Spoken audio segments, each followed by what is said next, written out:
Hi. Do you want to come up?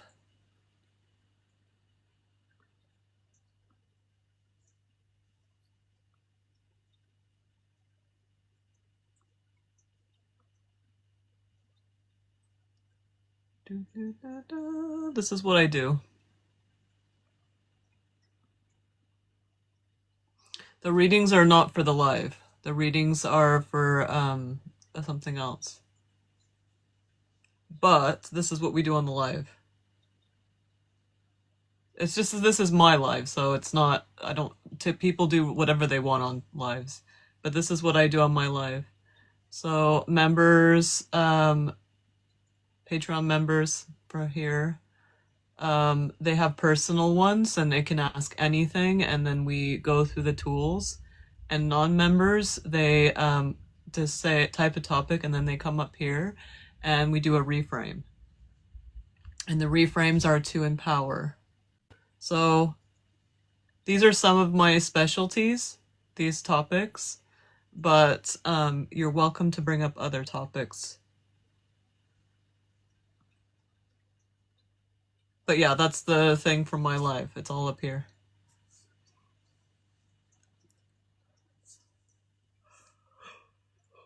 Yeah. Did you want to come up here?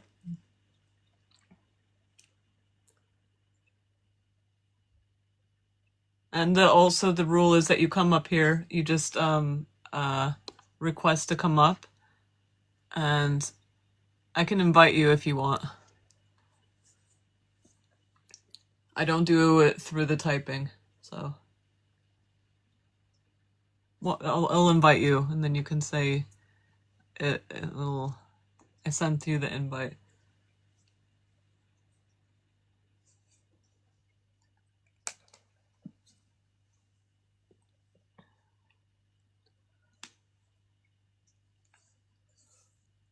Did you see the invite? I know, I'm yawning a lot. Oops. Huh? I know.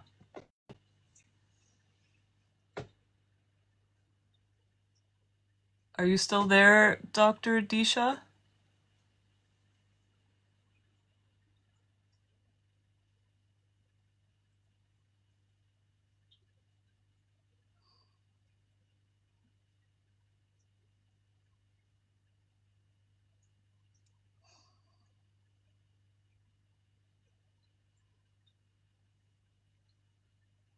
Oh, thank you for the heart. Thank you.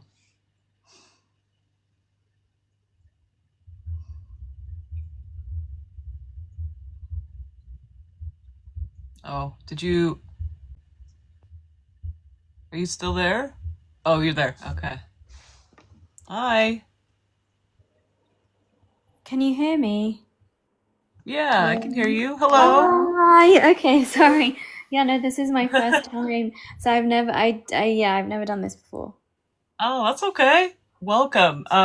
So yeah, I can talk a little bit first about what I specialize in. So my energy is all about origins and the way that humans kind of comprehend origins is little pieces, like through memory. And to me, memory is not a past thing. It is basically the pieces of your information and your origin. So I kind of help people in sessions create a little map with all the pieces that they get of their memories. And that is it's not just your human life, it's all kinds of things in that stuff. Yeah. So that's kind of what my specialty is. And I'm also an artist, so I've done all the art and things like that. So Oh, very beautiful. thank you. Okay, so you wanted to talk about blockages. So on the Well, live, if you're not a member, basically what we do is we do reframing. And I also have videos on my page that are called reframing spirituality and things like that. So we'll start with blockages. So the mainstream thing that oh, hi, how are you? The mainstream things that everyone talks about in spirituality and in religions and anything metaphysical with blockages, is a finite way of looking at things. And there's nothing wrong with finite way of looking at things, but it unempowers you because it is a tool to use when it's appropriate, right?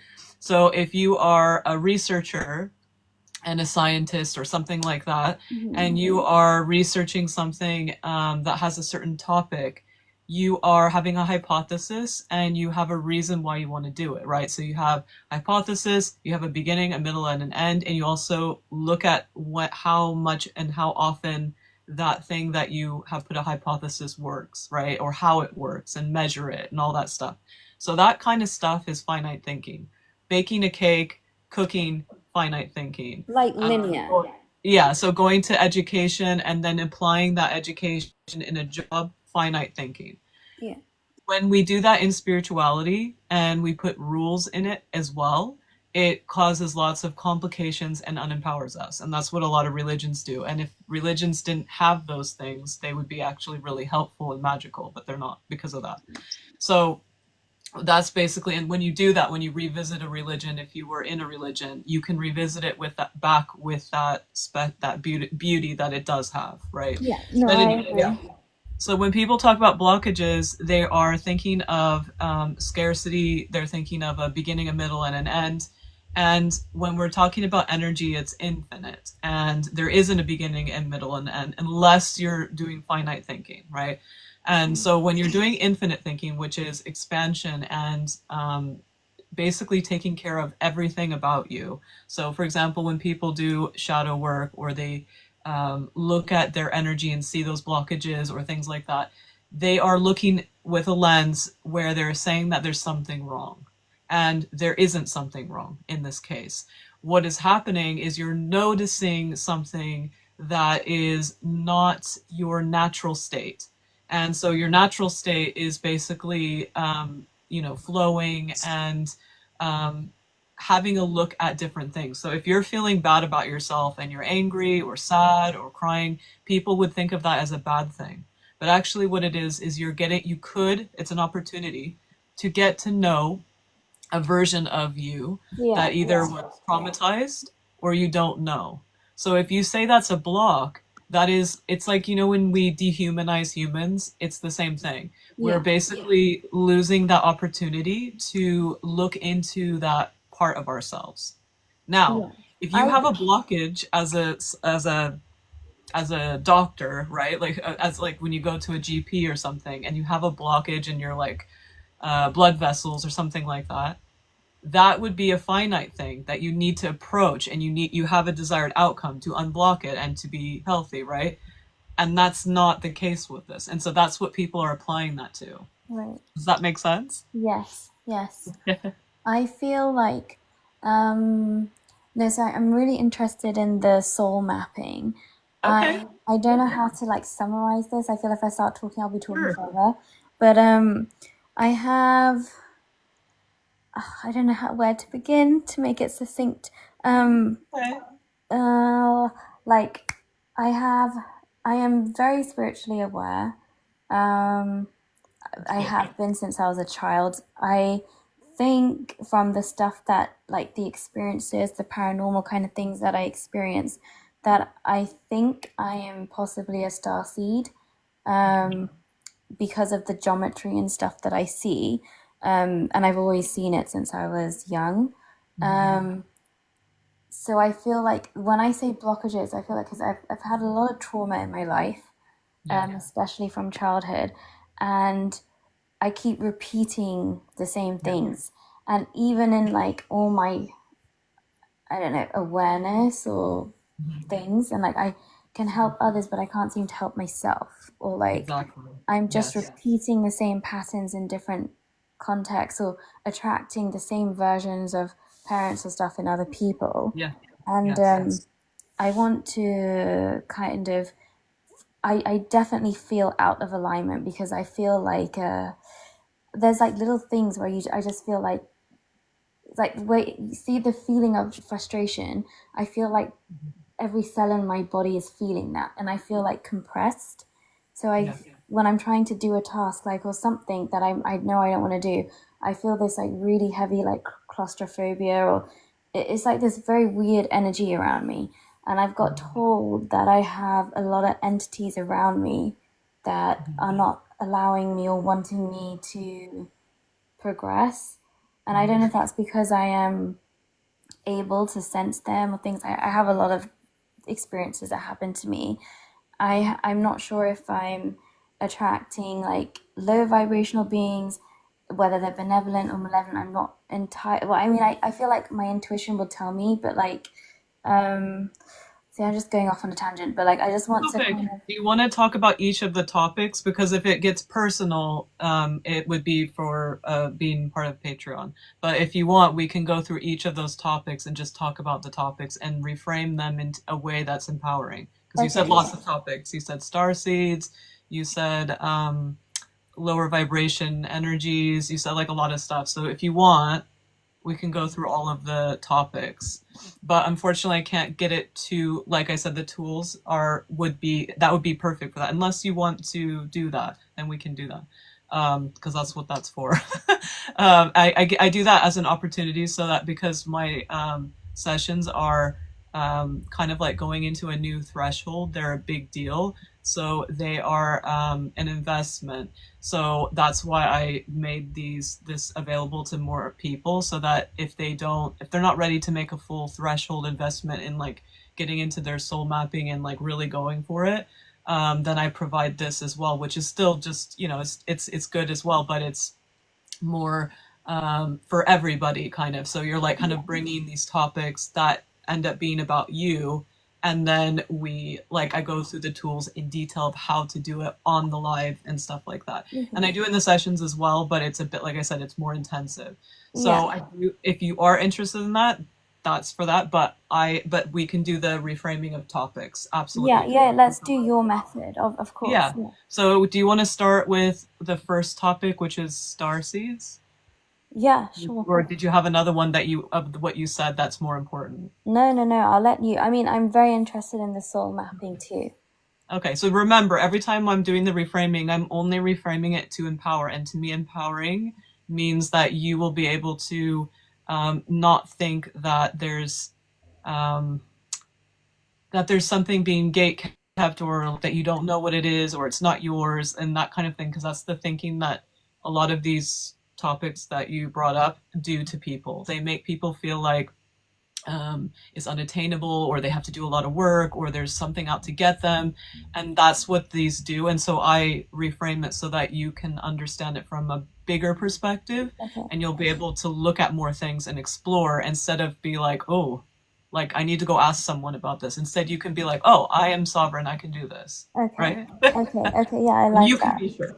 Instead of being like, I think I'm this, no, you'll be sure. You'll be like, okay. Okay, Yeah. So that's what I'm doing. So that's why I'm not saying things are wrong or right. That's because everything is right, actually. It's just that it's seen from smaller POVs. And so I'm just making it bigger so you have more to explore. Yeah. Okay, cool. Yeah. Okay. So we'll start with the star seeds.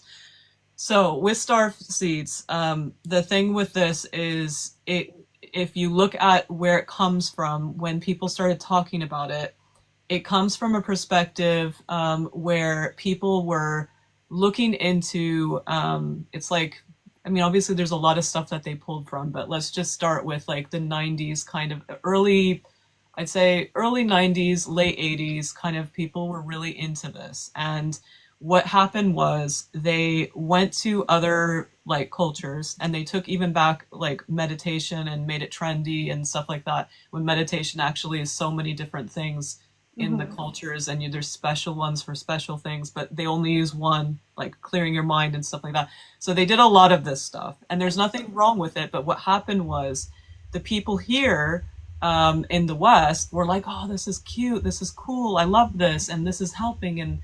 But then like, oh, I don't feel like this is helping actually, because it's like, I'm not like, I'm the one that's the problem, and that kind of stuff. So what happens is people don't understand the roots of where it comes from, and the people who are showing it, that come over, don't show the roots either. And they do that on purpose because they start becoming a business and those kind of things. And they want to not really gatekeep, but they do, but they want to, it's a business. They want people to just keep coming as a business, not set it up in a way that the business empowers. They don't even think of that. And then there's the people who look at that old stuff and the ancient things in society and they go, oh, well, that's just old. What is wrong with you? Why are you bringing up this like primitive stuff? And they're like, you're a liar, you're a hustler, they say all these mean things. And so a lot of these people like Dolores Cannon and other ones, they kind of got these traumas where they felt like they had to prove things. So then they started, coming with different people where they, like even the people, they were not themselves having anything to do with medical things at all, but they were pretending they were because they felt like they had to and they didn't need to, but they didn't know what to do because there were these people doing that, and then there's people who say, oh well, we can't do that, and so they wanted people to think they're legitimate, and there's like all this dramatic stuff. So as that's going on, then there's also the history of the the 1940s having the alien stuff with the ships. And when people start these kind of things and they feel like things have been kept from them and they don't look for themselves, they start saying, okay, well, there has to be this, it has to be that. And they connect things instead of connecting within themselves. And they don't have the tools to do that. They connect the outside stuff. And so I always think of it like this room full of balloons that are the same color. And everyone's just trying to like play with all these balloons. And they don't know they can go outside the door and see like where the balloons came from and that there's more stuff, right? And they just keep playing with these balloons and putting the balloons on top of each other and they're falling. And that's kind of the vibe of what this is like. They're not going into the bigger parts of their infinity and who they are. And the more you know yourself, the more you know others and other things, like deeper. Like there's layers on everything, but you don't have access to those layers until you know those layers about yourself. So those type of things are going on when they start this.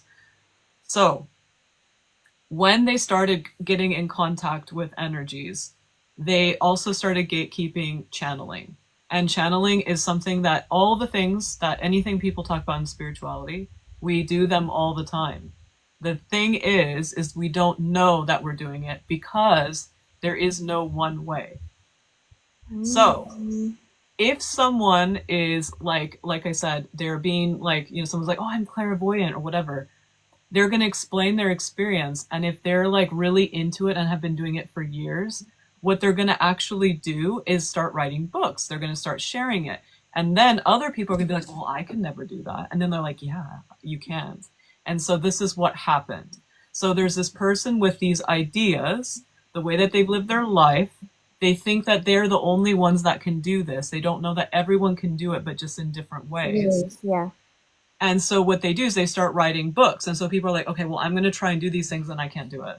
I can't do this. So they're special and magical. Yeah. I always say this is very unique to you. Like what works for one, like how even like Buddhism, how you want to say they reach, it's just, there's no one set rule. Yeah, but that's the thing. When people talk about astral projection, same thing. Yes. Because people don't even know, they don't even ask, well, what is that? What is astral projection? Why is that? Why are people even, what's going on here? But if you don't know what that is, you're going to think that it's this thing that this person said and they have to, and that person has that method. So anyway, so back to, because this is just the little basis of it, basically, or the starting point. So basically, when people started talking about star seeds, a lot of it comes from Dolores Cannon, but there's other people who are like the leading people who really like coined the phrase and stuff. But her stuff, basically, we're going to go into her as well. And I'm not a fan because of her going from that POV of through other people and not herself. Because what happens is when you do this, like I said, everyone is extremely magical and they have all this cool stuff happening. When you do this to people, doesn't matter if they're paid, if they said it's okay, if you do these kind of things with a group, with many people that come in and you write your material based on this, you're tapping into the other people's infinity, you're going to get like random stuff. Like, it's not random, but it's going to be stuff that, like, it's based on her translations of infinity. Infinity is everything. So when she starts these narratives, this is what she's decided, because when humans make anything, they do a patchwork quilt of energy, kind of. And they pull from all kinds of things. And that's just how, being a human, that's how it works. And so if she's doing this through other people's patchwork quilts, and then creating books and saying like terms and making those things, and they're not coming from within, they're coming from these other people who are also unaware, they're out of it in like a session. That's all of her stuff. Her stuff is all this.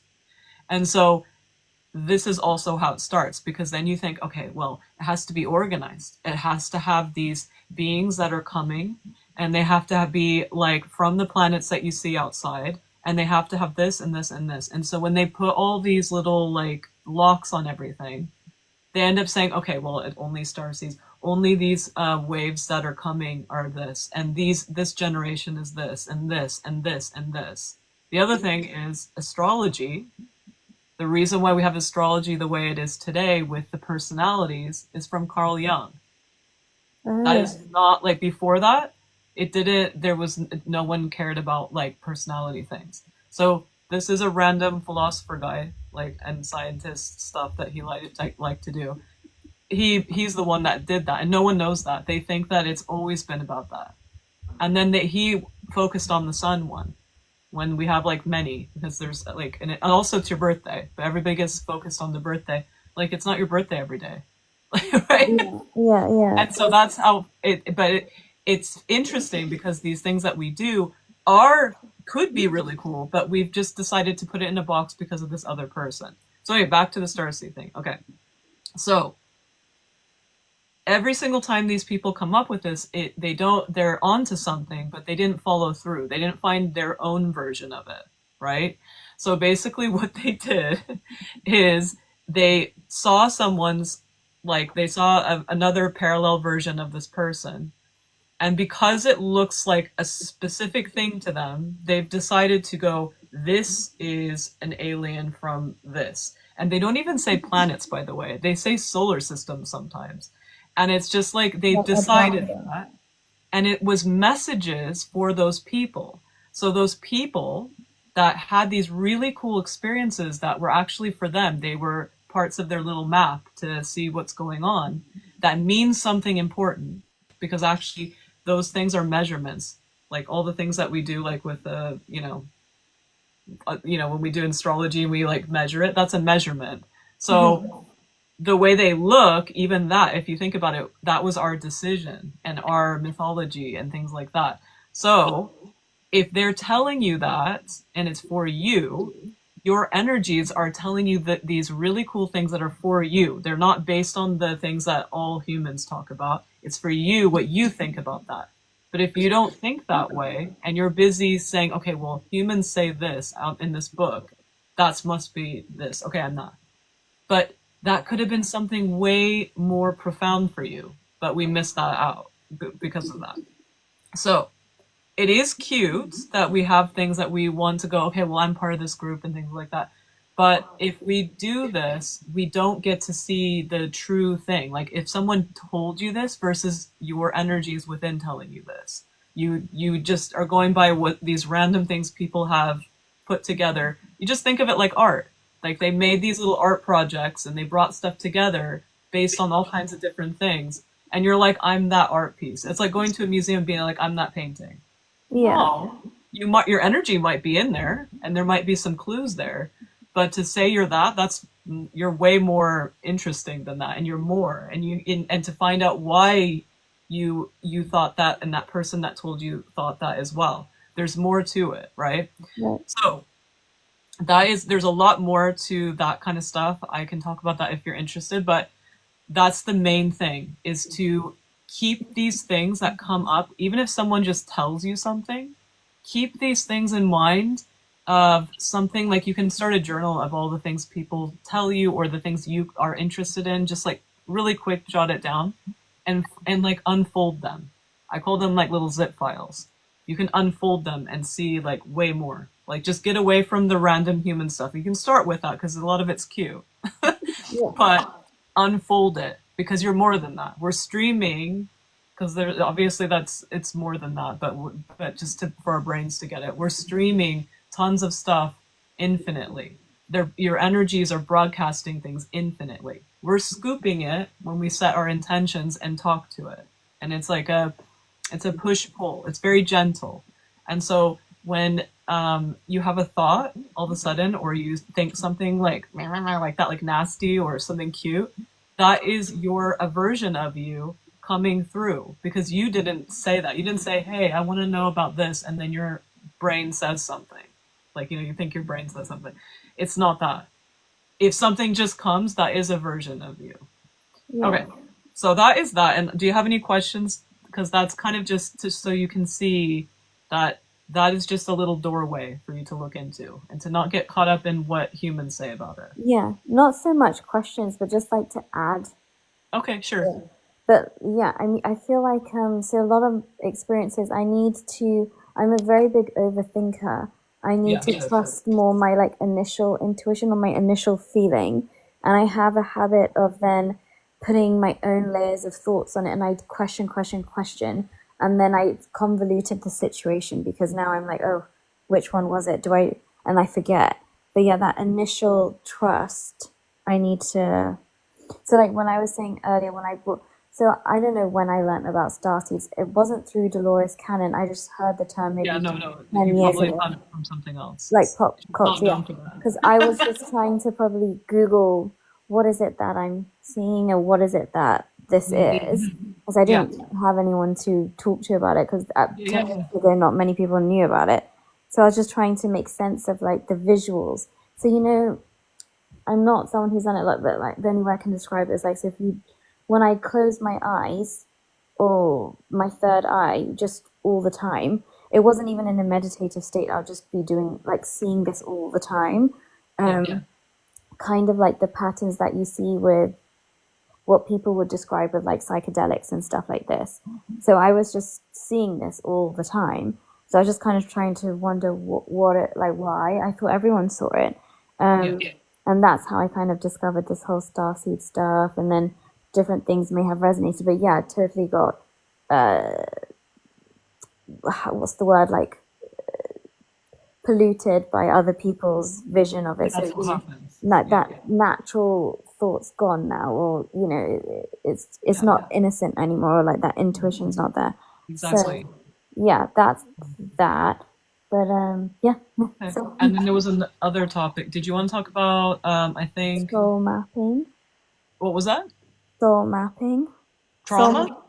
Use in your things to ask on soul memory mapping. I do want to learn a little bit about that, or I can talk about how, like, what it is. I did a little bit when we first got on, but I can talk more about it. Did you want me to talk a little bit? Yeah, like maybe certain relationships. I'll let you explain what it means. Okay, so I'm gonna start by talking about I say soul so that because people they know what soul means, but to me I would say your infinite origins. So in infinity, the way that I see it in a conceptual way is this like ring of infinity, and then inside that ring, inside like here, there's these spirals in creation. And there's a whole story. I have it on my Patreon. I'm gonna write. I was gonna write a book that is like a standalone book, but my energies keep giving me more to each of those stories that they've been giving me. So I'm gonna do something. I'm not sure how I'm gonna do it, but I'm gonna do something where I can add to it so that it's not like static, if that makes sense. So I might like make a little membership or something like that, and like I can't remember what it's called, but the one where you write books and stuff like that. Not books, but posts or whatever. It's like the most popular one at the moment. But anyway, I'm going to do something like that because I have a lot of stuff ready, and I've been doing notes on my Patreon on the 3rd tier, and because I always every time an energy comes, I talk about it and stuff like that. But that story is on there. Also, it's like if you go to my YouTube, there's also some stuff. I hope TikTok doesn't get mad because every time I say it, it gets weird. But anyway, on there, I've put some lives on there and those lives have a lot of the TikTok lives. Like I talk about it a lot. So if you want to listen to that, you can. But anyway, so that storyline, and it's from the POV of my origin field energy. There's many, but like I talk about a lot of them all the time. But the that story, so basically you have the infinity, you have the creation, and each of those spirals are a different universe, and each of those universes, and I think I've been reading some of the Gnostic texts, and it's interesting to see the words because it's helpful for people because they think they're heavens. So because basically heavens, like when people talk about heavens or places that they belong in, or they even say dimensions sometimes. Yeah, that's how I know it. Dimensions, like 4D. Yeah. So for me, dimensions, when I talk about dimensions, I talk about them in this simulation. So for me, this simulation is in one of those, basically what people would say heavens, but for me, I would say universes. So each of those universes are those origin creations, and I call them original energies or origin fields, and I kind of play around with those. And they have branches. So like, let's say there is one of the spirals is, I nicknamed them light. There's another spiral that is etheria. There's another one that is chaos. And then there's another one that's all those things. And from those, there's branches. And so you can look at them like balls, or you can look at the branch one. And the branch one's more helpful when you're thinking of everything in motion and what they do and things like that. So when I say soul, and when people say soul, it's interesting because in Gnostic, they say the opposite. They say spirit as the bigger thing and then soul as the smaller thing, like for Earth. And it's really funny because I say spirit is like a tiny piece that comes off and blah, blah, blah. So there's like, it's funny because all the terms change, but I want to put that because it gets people's attention because they've already heard it, right? But when I talk about it in all my stuff that I talk about, I always say origin field and original energies because they are origin and there's no beginning or end. They're the origin and they hold everything. And everything in creation is about holding stuff. So how much does it hold means it's old. If it holds very less, like we would call it old. And then if it holds less, it's new, and it's like a branch. And so some of those branches, today they were showing me some new stuff some new stuff unlocked to show me when I see anything. It doesn't matter what it is. It could be a product someone made. It could be a person. It could be a plant. They showed me different directions of where the branches go as a symbol for me to understand. And it's really cute. I liked what they were showing me. But yeah, it gets very complicated. So that's why I try to keep it in like things that people get, like branches on a tree, right? That makes sense, right? So those spirals have those little branches coming off. But anyway, so that is kind of what, to me, how I see soul stuff. And I also see those places. And there's also places where all of them reside, because it's both at the same time. So they all reside in, again, I nicknamed etheric. And so they can kind of move around, and they know that they're different, but it's not the same as being in the matrix. So, and I can talk about that in a second. So a matrix / simulation, originally, like the one that we're in, originally was, but for us was, like a little notebook, because if you can think about it, every time something's created in creation, it will affect everything. So let's say, basically the spiral, death and birth, or life. So death and life. Basically, death is going back to another part of the spiral, and going forward and creating more branches and doing things would be life, right?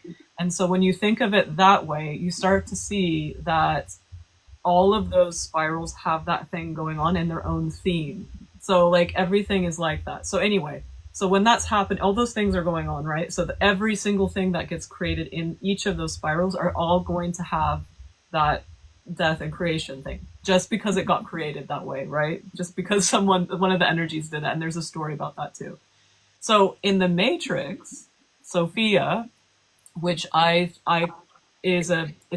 I say God names, it's a story for me of these bigger energies, like how they branched off. So it's like, to me, that's how it looks to me and how it makes sense to me. And sometimes humans have played around with it. It's many of them mixed together.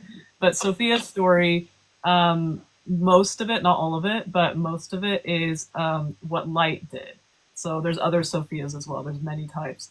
So when light separated from my origin and left behind in the infinity ring, she decided to make these little like little balls of matrix kind of things. And so what they were are like little sketches. So you can do creation in them and it won't affect everything else.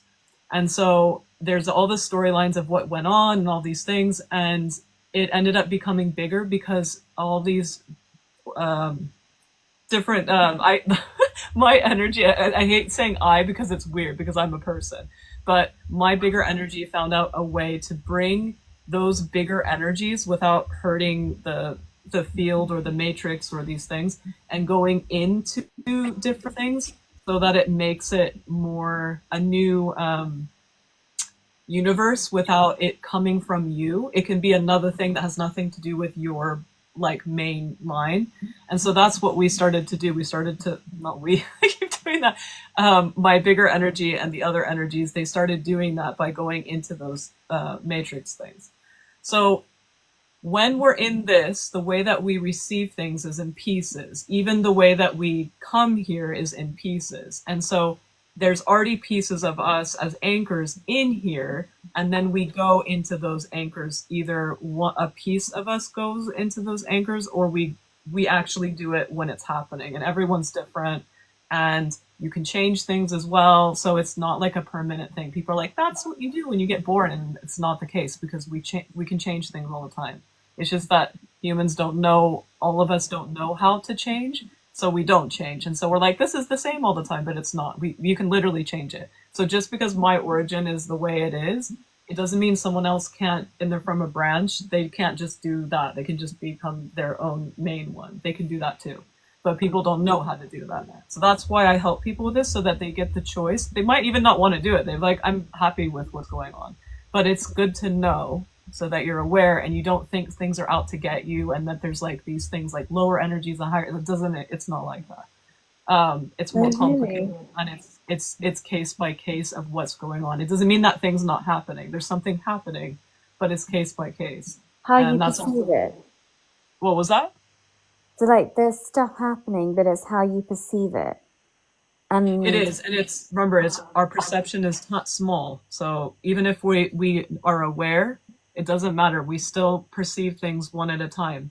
I have one of my energy parts of what makes my energy is multi-focus. So as I'm talking to you or I'm looking at this live, I can see and feel and experience many different things all at once. And even that, I'm still Nicole. I'm still me. So I'm still a human. So even though I can do that, the thing that is the most prevalent is me, right? Because I'm a human right now in this, matrix, right? Mm-hmm. So that's what happens is when we feel these things, they're happening, but we're focusing on one specific thing. And I talk about the libraries we have. We have 3 libraries. We have more than that, but these are the ones to get started with. So we have the main one, which is all your education, what people tell you, what you read, all that stuff. And then you have the second library, which is all the things that you read there is basically, what you think of those things. Yeah. And then the third library is your actual energy and all those things I'm talking about from so you could say your soul energy. Memories. Yeah. Okay. But you won't understand these, and you'll be confused by these, and you won't be able to understand it because you don't have your own library. You're only going by what other humans have figured out. And so that's what I talked about earlier about the starseed thing. And when people look at what other things are, they're good for communicating with other people, but you still have to know your own library to be able to communicate with other people too, because otherwise you're just going to spread everything that you see. And it's that balloon analogy I said, where they're in the room with the balloons that are the same. So you need to know what those things mean to you. You open those little files, those zip files of all the things you've learned since you were a kid in science, in myths, everything, and what it means to you. Like, for example, me. When I look at all those gods and things like that, I've been practicing this forever since I was a kid because of my multi-focus. I can see like the authors. I can see why they did their reason why they did these things in the myths. But I found that most of the ones that I was resonating when I was a kid are the ones that are, like I said, from my origin story. It's like a hint, it's a coded hint of how they branched off and where they're from and why. And so when I see that, I'm like, oh, that's me, but it's me in a little branch. It could be like, how is it me? Let me like find out and like talk to them and all that stuff. So that is an example of me finding out what myths mean to me. Why are they important to me? Why are they special? Why are certain cultures extremely special to me? That kind of stuff. So when you start to do those kind of things, you build that library and you get access to that because you start understanding your stuff, right?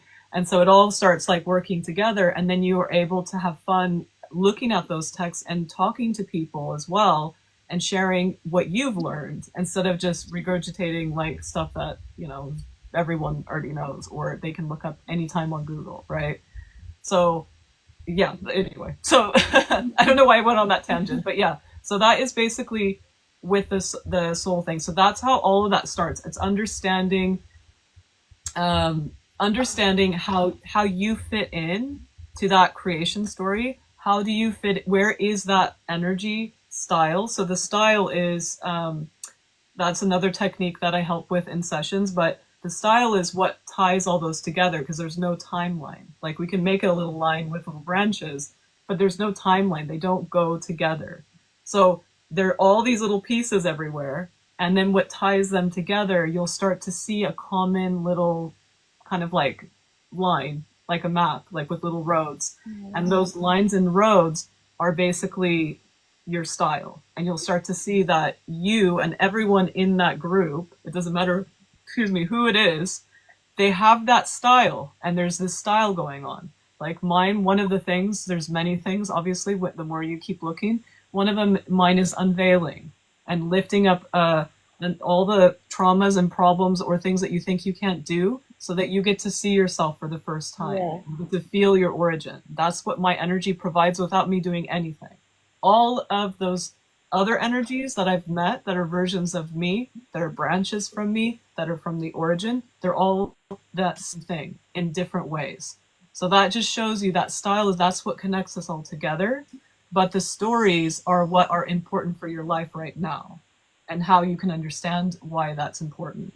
And you can start to see that the things that are in default mode that you think are happening to you are actually that story being played out in the creation, but in a human way. And you now are aware because you've been listening to all those stories and you're like, I don't want to do that right now as a human. And you can say no.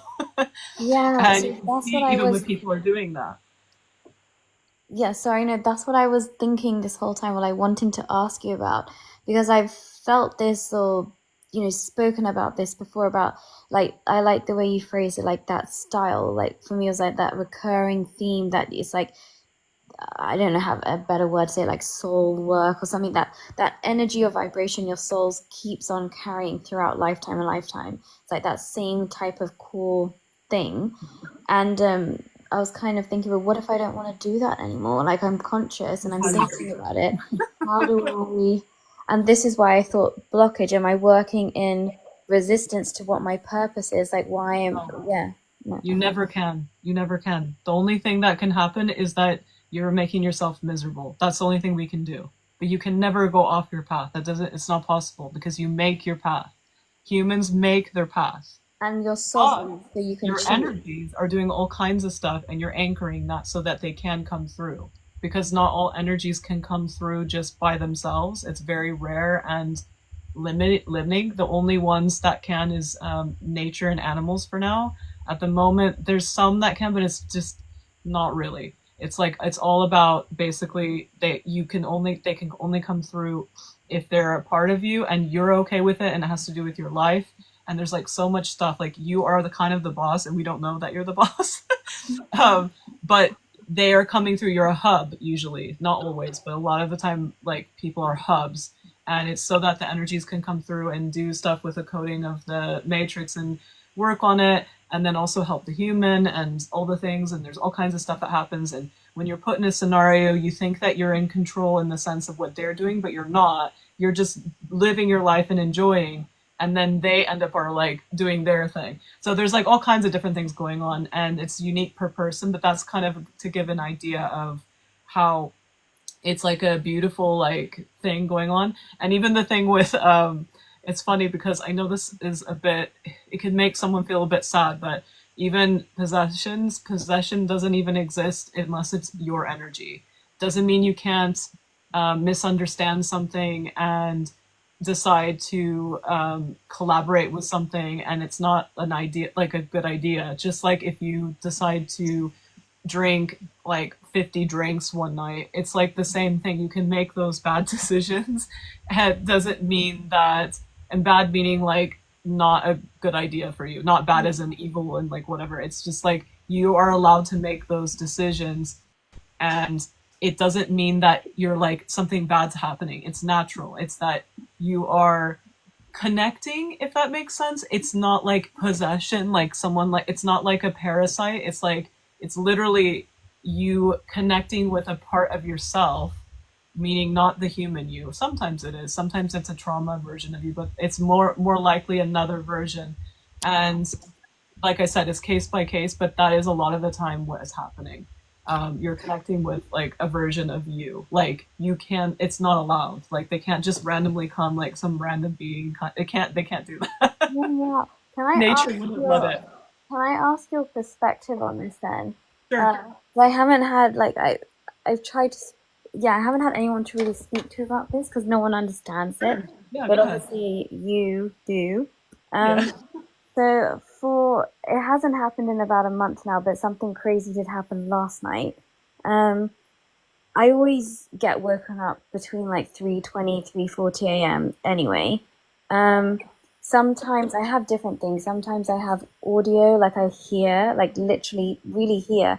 And like I feel like I'm conscious. I'm not going crazy, but I hear like, I don't know, entities, for lack of a better word, like saying things to me. Sometimes I see shadowy figures, and it's like that state between you're like awake, but you're still in that kind of alpha state.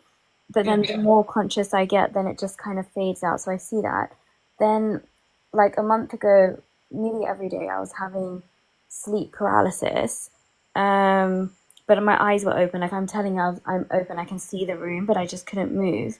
And I wasn't in like this reality that I'm in when I'm like fully conscious.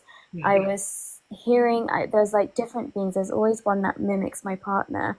I mean, I thought it was him in the room, and I'm like forcing like my body trying to scream, but nothing's coming out, but my eyes move. And I see that entity always coming like round my head. But I never felt like scared. Even though I wanted to come out of it, I never felt really scared. And there's also there's also weird kind of forms, so that happens. So I wasn't sure if that was. So this is personal, and like I said, I would love to go through it if we do this. But you can look back at what you just said and pick a topic of one of those things, and we can talk about the topic and reframe it. So if you can make a topic out of it, we can definitely do it. Tools, because what we would do is with the subscription is I would take you through each moment, and we would like go through it so you can do it anytime and figure it out all the time on your own. So that's I guess your perspective, like, is it from everything you're saying, like that thing you're saying about possession being is actually just a version of you? Yeah, it's case by case, but in most like the concept of it, that's what it is. So if you're setting your space and like saying that I don't want it, but it still happens to you, is it something you need to do to see? I don't know how to reframe it. Wait, can you repeat it again? So like if you're, I don't know how to reframe it, but if you're setting your space. If you can think of just like, think of those like if you were like looking at like that sentence and like, are there topics from it? Like, for example, sleep paralysis, or like, you know, that like as an example, just try and pull a topic. You don't have to do a whole like question or anything. Don't worry. You just need to pick a topic and then I'll just go for it. So don't worry. Okay, yeah, like sleep paralysis or seeing entities. Okay. What is it that you're seeing? Okay. So we're going to talk about sleep paralysis, and then I'm going to add something because your energies want me to add that. So we're going to add, there's two topics. So we're going to talk about sleep paralysis first, and then we're going to talk about another thing. And then we'll see if you still have questions, and I bet you won't. That's what they're saying. So we'll see. Okay. So with sleep paralysis, that is actually something that, again, in science, people have measured and studied. Yeah. And it is something that they've measured. So they've looked at what humans do in their behavior and they've measured it. So it is a thing that has been measured, and they have kind of figured it out in a finite way, which is very appropriate and makes a lot of sense and is important to know. So we're going to talk about that part first. Yeah, so I know that part. You literally are paralyzed, right? Yeah. And so when that's happening, the part that the scientists can't measure that happens, it's because you are, it's okay. So when you're sleeping, or when you're in a situation where it's like sleeping and taking a nap or anything like that, where you're just sleeping, right? You can think of it like, okay, so here's a pair of eyes. This is you. And then there's another version, and then you get another pair of eyes, and then another pair of eyes, and then another pair of eyes, and then another pair of eyes. And that is the version of you that needs to be blah, blah, blah. Like, we don't know why. And so those basically, they recombobulate and they do this. And so if your POV is basically here, like, you know, here, and you're also here, and you're also here and here, right? All these places, your anchor needs to be not moving around and doing different energetic things, because it's going to do you a disservice and be more traumatizing and not healthy or helpful if something happens where you need to come to wherever you are. And this gets complicated, which we're going to talk about. I have it also on my Patreon where I talk more about dreams. I have like a class on there in the first year. Okay. And I talk about all the like dreams in general. And then I also talk about the difference between lucid dreams, astral travel, and shifting, which they're kind of the same, but it's more about the POV and the intentions. But we'll talk about that in a second. So anyway, so you have that going on. And then you also have the thing where you project. So every single time, I know this is wild, and it took me a really hard time, long, hard time to be comfortable with the paradox, which is what, when you get into this infinity stuff, you have to be comfortable with that. You have to be comfortable that both are true. And not just both, but like 100 things are true at the same time. And some of them you're not sure about, but you have to like know that they all go together or whatever. It's a thing. And so when it was about 2 or 3 years ago, they were helping me, my energies were helping me learn about this. Oh, I have a puzzle.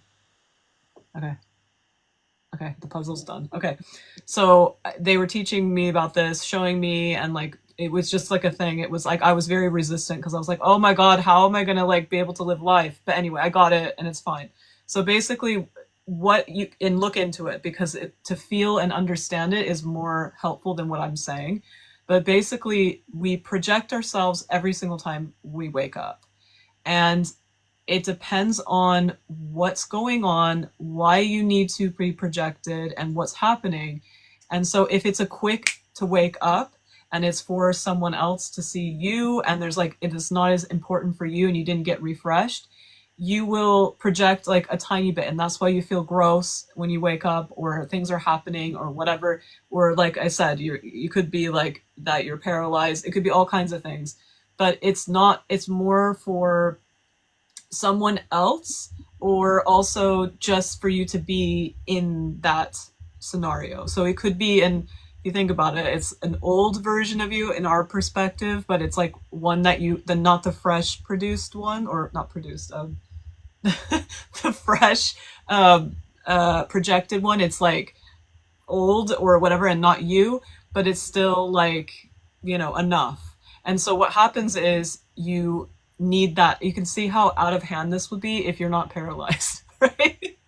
And so that's kind of what sleep paralysis is. And they also came up with all the other stuff, and that's not important, like the visuals and things like that. Now, the way we perceive things, remember the eye thing? There's one pair of eyes now, then there's another pair of eyes, then there's another. That's you. Like you're gathering all these different versions of you. And sometimes you're like a billion different ones. Sometimes you're just yours and another one. There's all kinds of things going on. So let's say you're that, and you're about to come back to that body, and you still have the eyes on of something else, but you still have your human one that's freaked out about, that is scared by stuff like that. And the other one can see more things. Do you see where I'm going with this?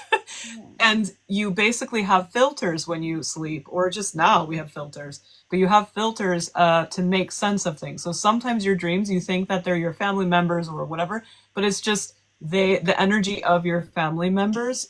But like you're seeing them as that because that's who you know, and you're like, oh, that's my dad, or oh, that's my, you know, not always. Sometimes it is like them, but like sometimes it's that, where like when you see a celebrity, sometimes it's not the celebrity. Like if you've noticed that if you do have celebrity dream, you're not really talking to them as the celebrity, but they look like them.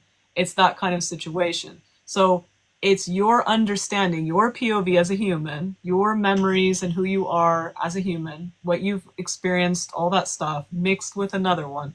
And so you're trying to make sense of what's going on, and you're like, ah! So there could be this version of you that knows how the coding works in the Matrix, but because the human you is very there, and you see that, whatever that coding thing of the way that this is working, you see the shadow thing, and you're like, oh my God, what is that? Like you're going to see it that way. You're going to see that coding because you don't have the library, those libraries. You don't have the library of what that is, or you haven't had the experience to ask. You haven't been like, okay, well, what is that? Like right. You haven't even gone to those, you've gone to what other humans would say. You're not going with your experience and who you are and what you think. And so that's what we base those things off of. We base it from other people that you think is similar. You're like, oh, well, that must be what it is because those people have identified it, mixed with things that you've seen in shows or your understanding of things. But just know that those are your perception. Now, another thing is, when you're awake, the filters happen as well. You will see something and you'll be like, well, that is this, but it's a zip file. All of the stuff you see here is a zip file, a representation of something else, or a collaboration, like you know, things that we make. Like these necklaces are like all kinds of stuff mixed together, right? And so we see that, but that's the surface level. There's all kinds of stuff going on, right? And so when you're sleeping and you have many more perspectives, you don't just have the normal one that you see. You have that as well. So that is what that is. And it doesn't mean that it's not scary. It doesn't mean that it's not traumatizing. I've had so many situations that are so traumatizing, but what was happening was actually not dangerous, but I was traumatized still because it was horrible. Like there's so many different ways I have died in dreams, and the way I died is not in a way that you die here. And I had to like process that for years. It was so traumatizing for me, but it ended up helping me learn about things too when I understood it. But in the beginning I was like, oh, what was that? Because it was, I had to go through the filter because it was something that we don't know. And I had to peel back the layers so that I could understand that it wasn't that thing that it looked like as a human thing, like the translation, it was something else. It was still like terrifying, but it wasn't like what it would be here, where it looked like a horror movie. So those are the kind of things to look into with that. Okay, the other one that they wanted me to talk about was, oh no, now I can't remember. They took it away. Hold on, let's see. Okay.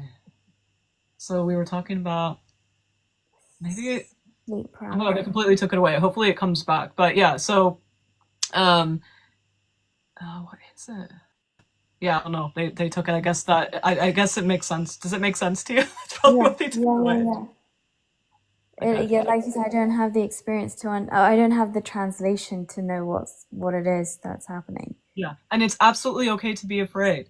There's nothing wrong with that. But just understand what fear is. Fear means that it's one perspective that you don't understand or have the data for. So our fear comes from not having the data or the right reference to make us feel comfortable that we might not know, but we feel comfortable enough. So it just means there's no data. So when someone fear mongers, the reason why they're doing that, it doesn't matter what they're doing, the reason why that makes someone afraid, the fear monger makes someone afraid, is because they're not giving someone information, they're giving them a piece of something. And so that fear that people are fearing, that's what fear mongering is, giving pieces of things. Yeah. One tiny piece, or maybe many tiny weird pieces that don't go together. And that unease that we feel, and that where it doesn't feel right, and we're like, ooh, it's that.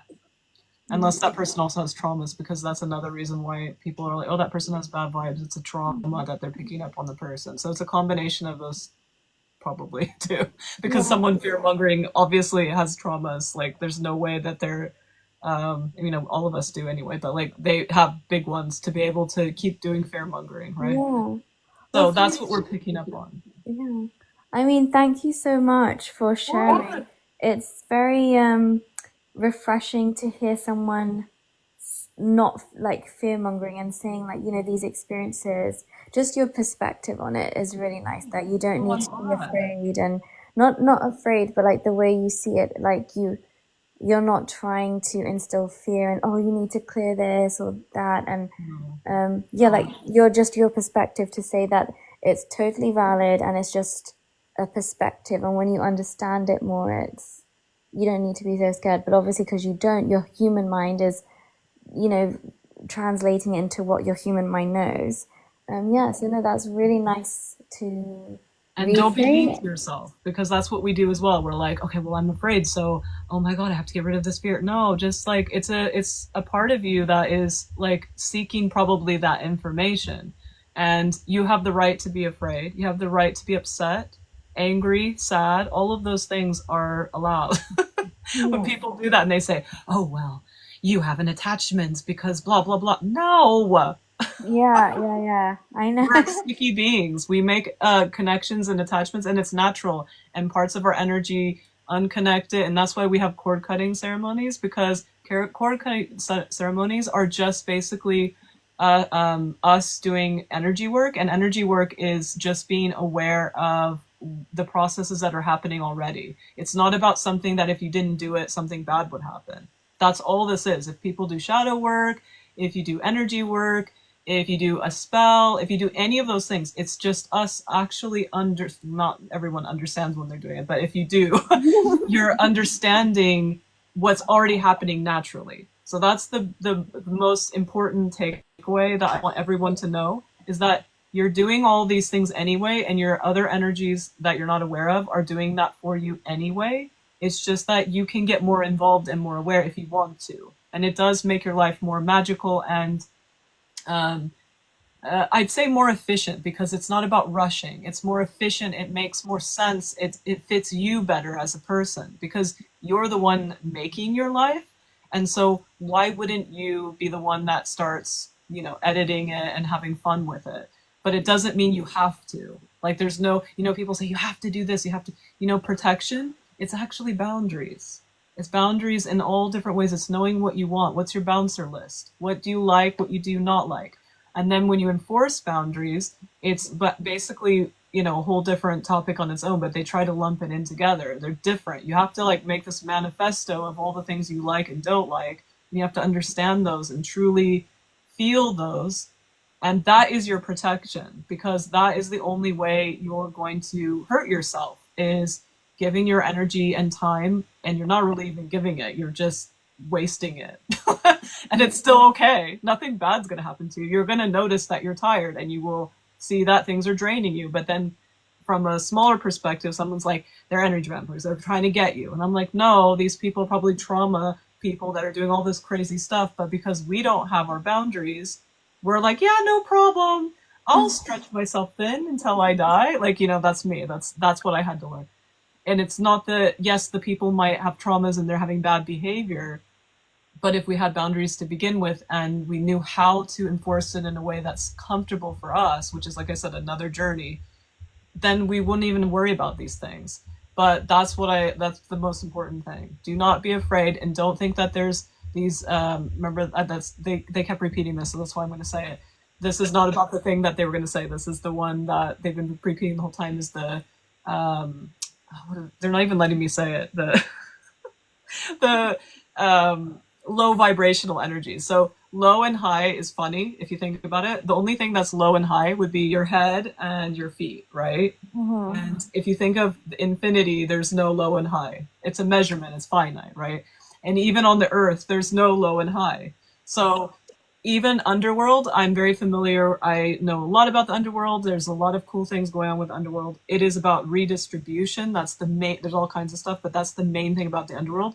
And it's not under, it's because of the story. It's because of how the origin was. It was basic. It's funny. It's symbolic. It's not underworld as in under earth. It's not under as in bad. It's not that. It's because of the way that these two energies, so not two, they become two. They pull away to go into creation. And then the other one is kind of like dormant underneath. And then that's that one, right? And so that's what the underworld, it's called the underworld. Yeah, I've heard this. Really the underworld. Heard something similar about this. Like, there's no negative and positive. It's just the human language has given it negative and positive. There's just different energies. Yeah, one is like say the Mother Earth is correcting herself, so you have like an earthquake or something, but we perceive that as a negative energy, but it's just a energy. Yeah, just what's the story? What's the expanded story? Open the zip file. You know, like, not go, that's bad. Like, that, you could do that, like, if you're bad at something, but like, if there's actually like something interesting happening and you find out this information, it's not like this or this, it's like, what is the story? Right? I want to know what the story is. So like, when someone says something like that, instead of just being like, oh, that's wrong, or oh, that's stupid, just be like, why did they say that? Right? That's what I do. I'm like, but why? Why do humans say that? Why is this even, was this said to a human in the first place? Like, when people continue to talk about those aliens and stuff, because the aliens are not what people think, I'm like, okay, but why do they keep getting this, even though it's kind of like, it's really irrelevant, like, lately, especially with what's going on. There's like, it's very obvious that it needs to change, like, for people, because it doesn't mean what it is. But I'm like, but why do the energies they're talking to still keep doing it? And that's the questions you should ask. So like, usually people get mad and they're like, oh, why? But I'm like, why are they still doing it? I'm like, why are they getting with the program? And so I ask, and then they're like, okay, it's this and this, but just ask why. And do automatic writing. And I have these little workbooks that I made that help with those tools too. So if you're a workbook girly, I have these as well. Very interesting. Yeah, I'll definitely check them out. I've never done automatic writing. Yeah, it's a game changer, because then you start to go, wait, why have I always been just looking up this stuff? You get the coolest stuff. Like, why? It's so like fun. And it's like, especially if you're in a bad mood, it's just instantly you're like, you can literally, in the book, the way that I've had it set up, I show how you just like fill in, like, you know, the thing. You can literally say, why the hell do I feel like shit? Like, you can literally title it that. And then in like, can I, you know, you can make it as detailed as what you can say, can the version of me that understands this come forward, because I don't even know who the hell that is. Like, you know, you can talk like that. And it's so cute, because it's like you go from being like, ah, to like, oh my God, yes, like, no wonder, that's so cool. So it's like, you know, it's like, basically, instead of thinking we need to push away these feelings and they're gross and they're horrible. Yes, they are sometimes. I just had I don't call it now, it's the shift. So it's like when you're shifting your energy shift, there's a point where it's like everything's getting cleaned, kind of, and it's not cleaned. It's basically all the versions of you that don't match what's going on. They want to find their place, their chair. Where are they going to sit when you get to change?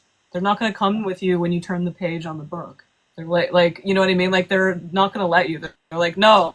And so you have to say, okay, well, where do you fit in my life now? All the traumas, all this, you don't get rid of them. You make friends with them. And so basically that's kind of like when you're in that stage, it's like people are like, oh, I feel gross right now. But that's an opportunity to meet a version of you and see where they can be in your life right now, and their doorways, so that you don't get stuck or blocked, because that's what it is. It's those versions that you're ignoring. So very interesting. Yeah. Well, thank you so much, Nicole, for your time. Yeah. It was really great talking to you. I mean, I feel like I can talk to you for hours. Yeah, it's fun. Thank you for coming on as well. Yeah, no, I'll let someone else jump on if they want to. Yeah. All right. So do you want me to do it? Because basically, I think people don't know how to get rid of it. I have no idea either. This is my first time. So I'll disconnect it. So I'm going to disconnect it now. Is that okay? You can stay. Excuse me. Yeah, I'm going to keep listening. Yeah. Who would like to come next? And if you do, make sure that you've put your little topic in here that you want to reframe. Oh, I think it was, who was it? Alea? Is that how you say your name? Welcome, Alea. Just write your topic first and then you can come up. And I'm not answering anybody in the chat because this is the way this live works. So before I was doing both and I got burnt out. It's not a good connection. Like, the connection is more special when people come up here.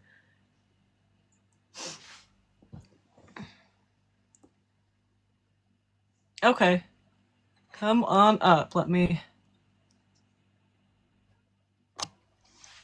Hi there. Hi. How do you say your name? Is it Alea? Alea. Alea. Oh, what a cute name. Oh, thank you. Oh, man. I'm so excited to be here. I caught just the last half of that, and hearing you talk about the different parts of self, I was like, oh, could you expand upon that? Because that's something that I'm really interested in right now. Okay, so I'm just going to talk a little bit about like what I do and stuff. So basically on the live, for people who are not members, we do reframing topics. So into a way that is empowering. And because the reason why I'm doing this for everybody is because everything that exists in spirituality, even if it's interesting and cute and I love a lot of it, it still unempowers people because it comes from a very one little tiny perspective, and they don't know themselves that it's one tiny perspective, and everyone thinks that they have to do that one perspective when they don't realize that there's this beautiful, interesting, unique, special stuff that they have to explore, and instead they're just looking at this old crusty stuff that people are kicking around, right? So that's what I'm here to do in the live. And then if people are members, then, and it's any of the tiers, it doesn't matter which one, they can hop up here, and it doesn't have to be a topic, it can be what they're going through, and then we will go through whatever it is in a toolkit way. I also have readings as well that I do as a, what do you call it, just like videos and stuff like that, and I make a little PDF that has details about what the energy said, blah, blah, blah, blah, blah. But those are different. So those are more like, you have like something to like practice and look at and expand on. Whereas on the live, it's more like all of us, right? Okay, so that's basically what the live is about. Oh, very cool. So, yeah, so we can start with, you said integrating parts of self, and I would love to talk about that. So we'll start with that. So the reason why it's very important to talk about these things is that the way that, like I said, the perspective of in spirituality, in religions, and in everyday culture, everyone is focused on fixing, getting rid of, and thinking that they're stuck and blocked and something's keeping them from something, something's getting them. And that mentality is, the feeling is accurate. It does feel like that. But what's actually happening is there's versions of us that are either traumas, shadows, same thing sometimes. Inner children, just like a random version of you that you just, that is like actually not sad at all, but you just ignore it. Just basically, it's us ignoring and kind of controlling parts of ourselves, or pretending that we're deleting them, which means, like, when people say to release, and it releases something different, people don't understand that it's not that. Release is basically making sure that you stay in the now instead of going all these different places. So that's what releasing is. It's releasing control over the past and the future. It's like focusing on the now. So it's like mindfulness. That's what actually release is, which is funny because that's not what they make it sound like. But actual parts of you, it's not about letting them go. It's about bringing them along for the ride and seeing the wisdom and just what they have to say. Because sometimes they're acting out because of their age, or sometimes they're not, and they actually have something to tell you that is very helpful to learn about more about yourself, or how to work on tools of what you're going to do. Because there's the two things. There's knowing the different layers of yourself, because we have so many layers. And then there's also the tools. And a lot of the time, if you need help in society and how to have a good time in society, therapists are the best for this, and that's what they're supposed to do. But not being self-aware is very hard to have a good session in therapy, because if you don't know what you want to do and all those different things that you are like worried about, you don't have anything, or have anything to ask them, or have intentions to bring to those sessions, or to look for the type of therapy that makes sense. But therapy is for that. So that is helpful too, because we still have to live in the world, right?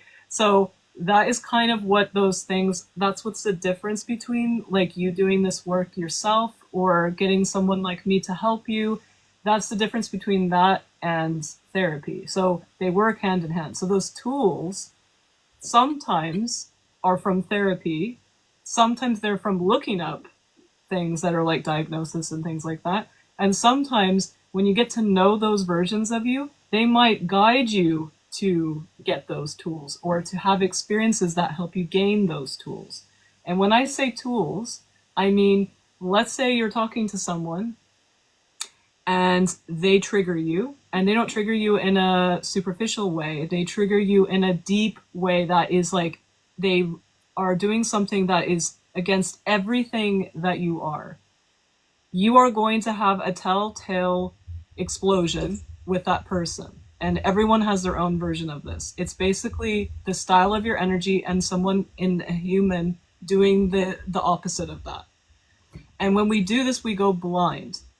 And the reason why is because our emotions are all over the place. And if we don't have the tools to understand, not control, but understand and decode the language of your own personal emotions, no one can teach you this. They can guide you, but they can't teach you this.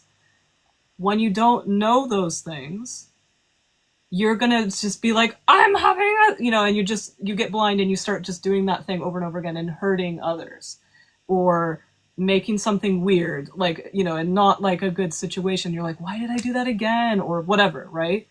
And so those are the tools. The tools are first observing, first noticing, then so observing is like watching how you act, then like those kind of things. And then after this, you start to realize, you're like, oh, these versions of me are like coming through, and like it's all of them because it's so important to me. So you'll start to see these things when you observe. You'll start to see, okay, this I'm doing this, and you don't like judge. You don't say, oh, I'm being gross, or oh, this is amazing, or oh, yeah, blah, blah, blah. You're just watching like a scientist. And when you get to that point and you have all those things kind of going on, you start to realize that in that moment, you don't need to process all those emotions with that person. You could do it in any way. You can paint a picture, you can write an email, you can do anything, right? And then if your go-tos that you didn't even know you were doing, like shopping, alcohol, all those things, those aren't bad things. That was your way of handling it instead of yelling at someone, right? So instead you find other ones that actually improve it, where you can listen to yourself.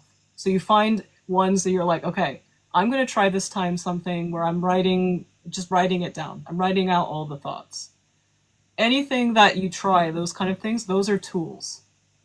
And so we don't have those tools, and we feel bad about ourselves just because someone has those tools or they are aware. Those are different things. Awareness and tools are different things. So people will see one person have this or one person have this.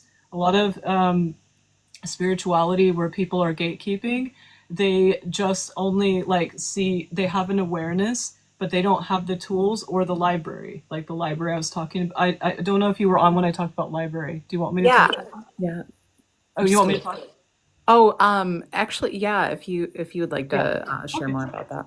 So there's obviously, we have many libraries, and these are your filter symbol libraries. And so there's 3, right, that I talk about because those are the main ones. And there's like I said, there's so much going on, but I just focus on those 3. So you have this one that is all the things people have told you, the things you've looked up, education, finite things, like things that anything you could probably tell someone. And like you talk about someone about Britney Spears is in there, religion in there, education, like I said, in there, learning how to play the violin in there, all those kind of things that anyone can look up and we have in common, right? And then the second library is how you feel about these, how you connect with these. You've opened them up in a big infinite way and looked really in detail with those. Like, let's say you grew up Christian and you don't care about Christianity. Go look at those things and the things that were interesting and open those and find out more about those. So you have more, you have more to start with in your library. So anything that comes through, and also older things that are coming up again that are really interesting, you start doing that and building that library. And then your third library is your soul library. So I guess soul, origin, all that stuff. And that's not just one thing, that's many stuff, right? And those are all there waiting for you. They're already there, but we don't understand them because they're abstract. And sometimes they come in random forms that we have no idea that they're that, because we haven't worked on that middle library. We only have the things other people talk about. So if we have a really cool experience, we're like, that was so special and it was, magical, but I don't know what's going on. And that must be a weird energy coming to me, but it's actually from your soul library and information. And you won't be able to understand it because you don't know what it is for yourself. You only will go to this library and keep filling this library. So you'll go, oh, let me look into psychics. Let me look into ghosts or something like that. And you'll look at these libraries instead of your own and look at what that means to you. So even if you did look at it, you didn't ask what that means to you. So you don't have the access to that. So these work together. These are going to be helpful for you to communicate with others and to find more things outside that are important and starting points for you to do the middle one. So these work together, and then this one works, these work together, but they all kind of work together, right? Sure. And so that's our viewpoint, how we see things in the way that we understand what's in front of us and our experiences and stuff like that.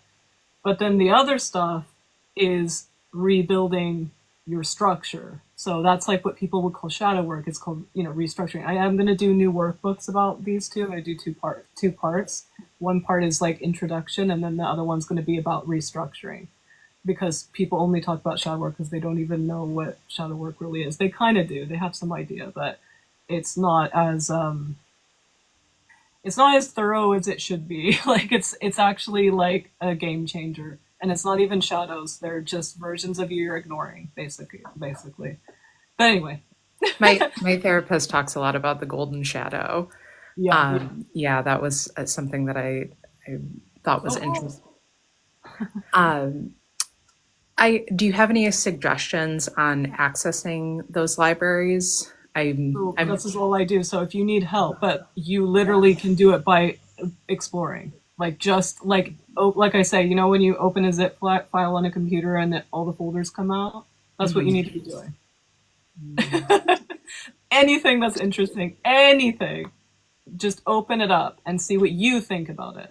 what's your experiences? And like I said, I will absolutely help you with it, but you can do it yourself. Like, it's all this stuff everyone does. You're doing it anyway. It's just that maybe you're gonna like be more conscious of it and more proactive in it. But everything people talk about in spirituality, we're all doing it already. It's just we're just doing it blindly. Right. Oh, bye, Dr. Disha. So anyway, did you have another topic, or did you have questions about that topic? When feeling, I think I'm trying to make this broad and not not about personal topic. So I was saying an example, like, so when Disha was up, I said she was talking about how she was having sleep paralysis and she was wondering why all these things were happening. And I said, that's sleep paralysis is a topic, right? And so like that's basically what it is. Because what we're doing is if it's about a personal experience, it's about me help, because I can't help it. I can feel it. I'm like, I want to do it, but we have to do boundaries and stuff. But anyway, so I would love to do it with you if part of Patreon, because then that way it's like, yeah, it's the way it is. But when we do it, that will take you through it. So like, let's say it's an experience that you had, you talk about the whole experience, and then I take you through it with tools that you can use if anything like that happens again. And it usually applies to many things. So that's what we would do. But that's why I say, so it's also a good tool to look at this and be like, okay, I'm going to look at this thing I want to know. And you're not really changing it. You're just looking for the topic in there. Mm-hmm. So yeah, just do that. Yeah.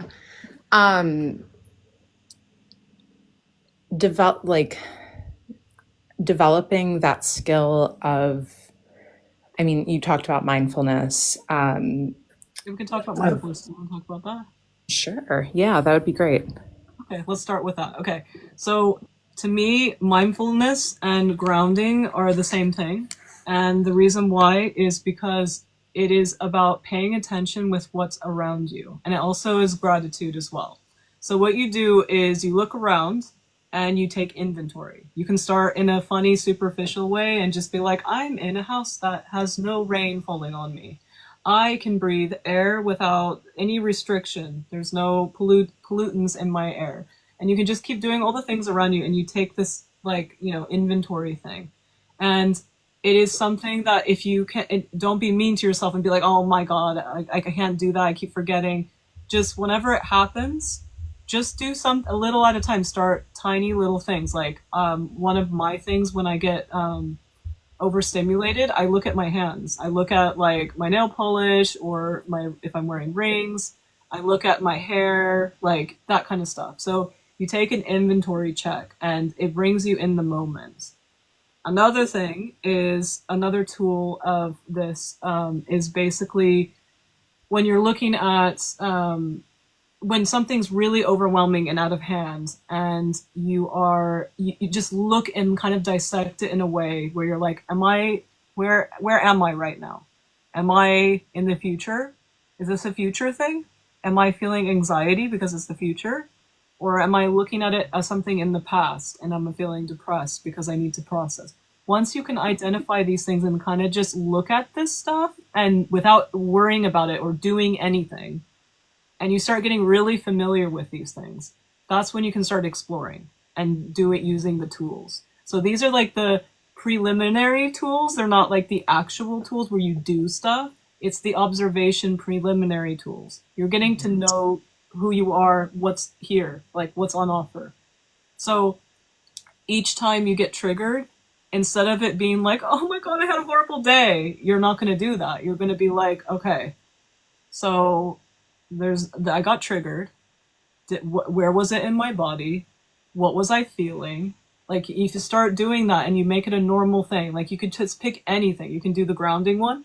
So yeah, that's kind of what that is. So even that in alignment as well. So all of those things are the same thing. So if you choose to do it with a cute tree, if you choose to put your feet in the dirt, make sure you're doing those other things as well, because that's all the same thing. So you have lots of choices. So you don't have to feel like, oh my God, I have to go outside and do a tree, or oh my God, I have to be grateful. Like, you can do anything that is appropriate for that, because you can see how broad that is.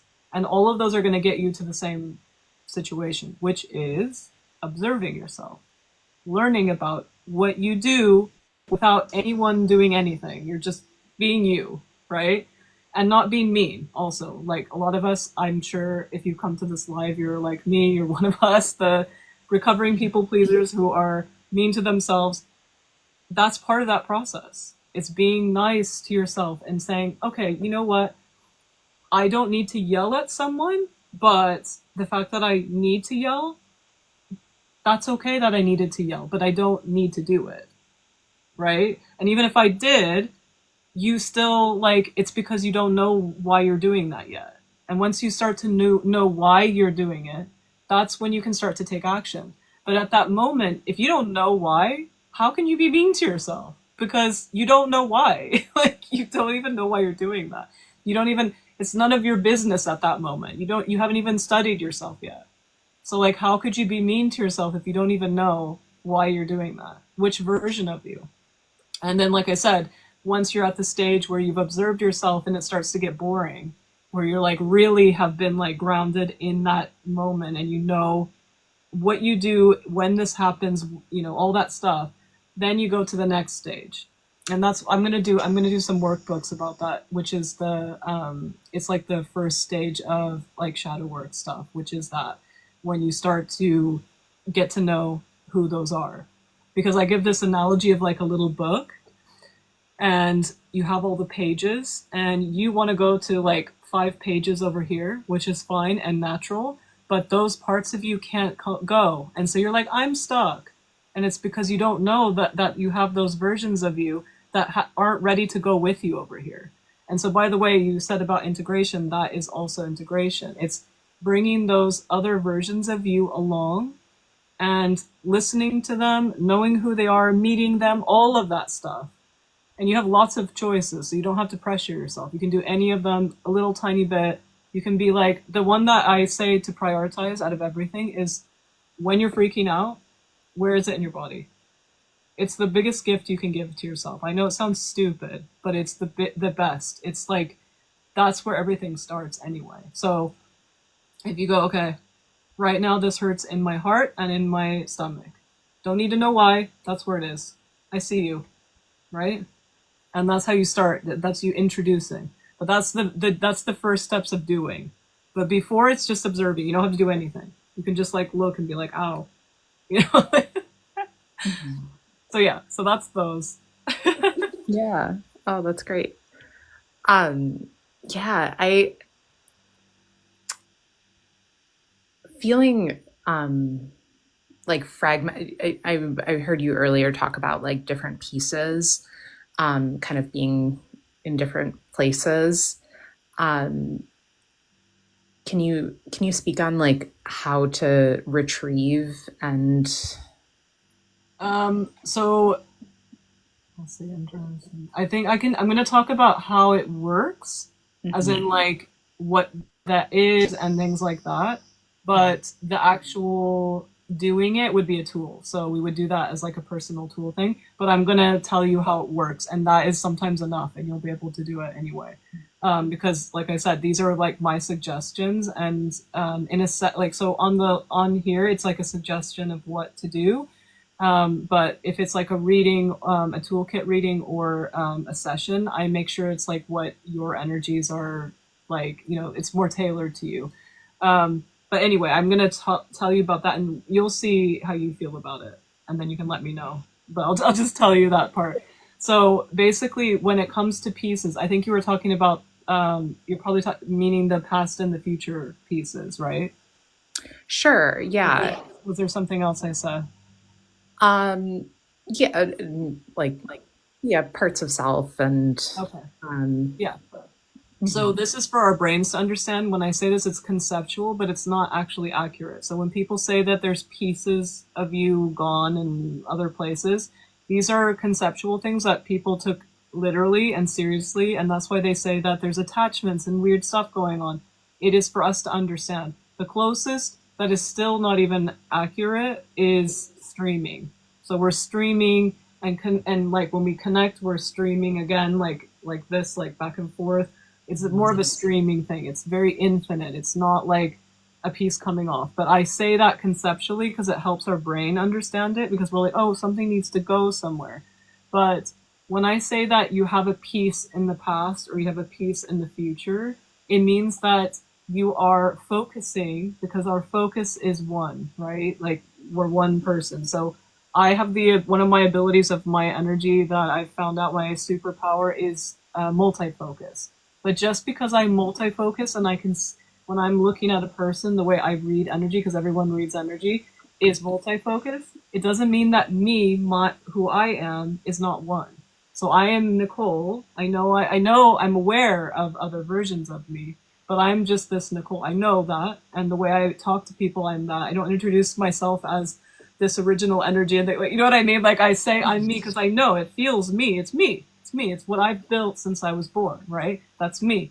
So when we talk about those pieces being there, or when I'm going on the little pages and they're not coming with you, this is conceptual. In reality, there's nothing. It's us like playing pretend, and we're pretending we don't see those parts. And we go, I'm stuck and I don't even know why. And the other version of you that's in there is like, I know why, you're not listening to me, right? That's basically what's going on. And then we're like, oh, there's a piece that is gone and I need to retrieve it. No, they're there. You're just ignoring them. So the best way to look at these things in a way that is like, if we're working on stuff, it's good to do conceptual, because that helps us do stuff and do energy work and understand what's going on and move the pieces around. But we need to know that they are little place card holders for what's really going on. Because understanding what's really going on and knowing to use that tool pieces and things like that is very powerful, because you know that you're whole and you're fine and there's no pieces missing and there's no weird stuff happening, and everything is one, and you're like not only this human, you're also the big thing that holds you and all the other things inside. You're all of these things, but at the same time you are a person that can move pieces around and play pretend to get things done.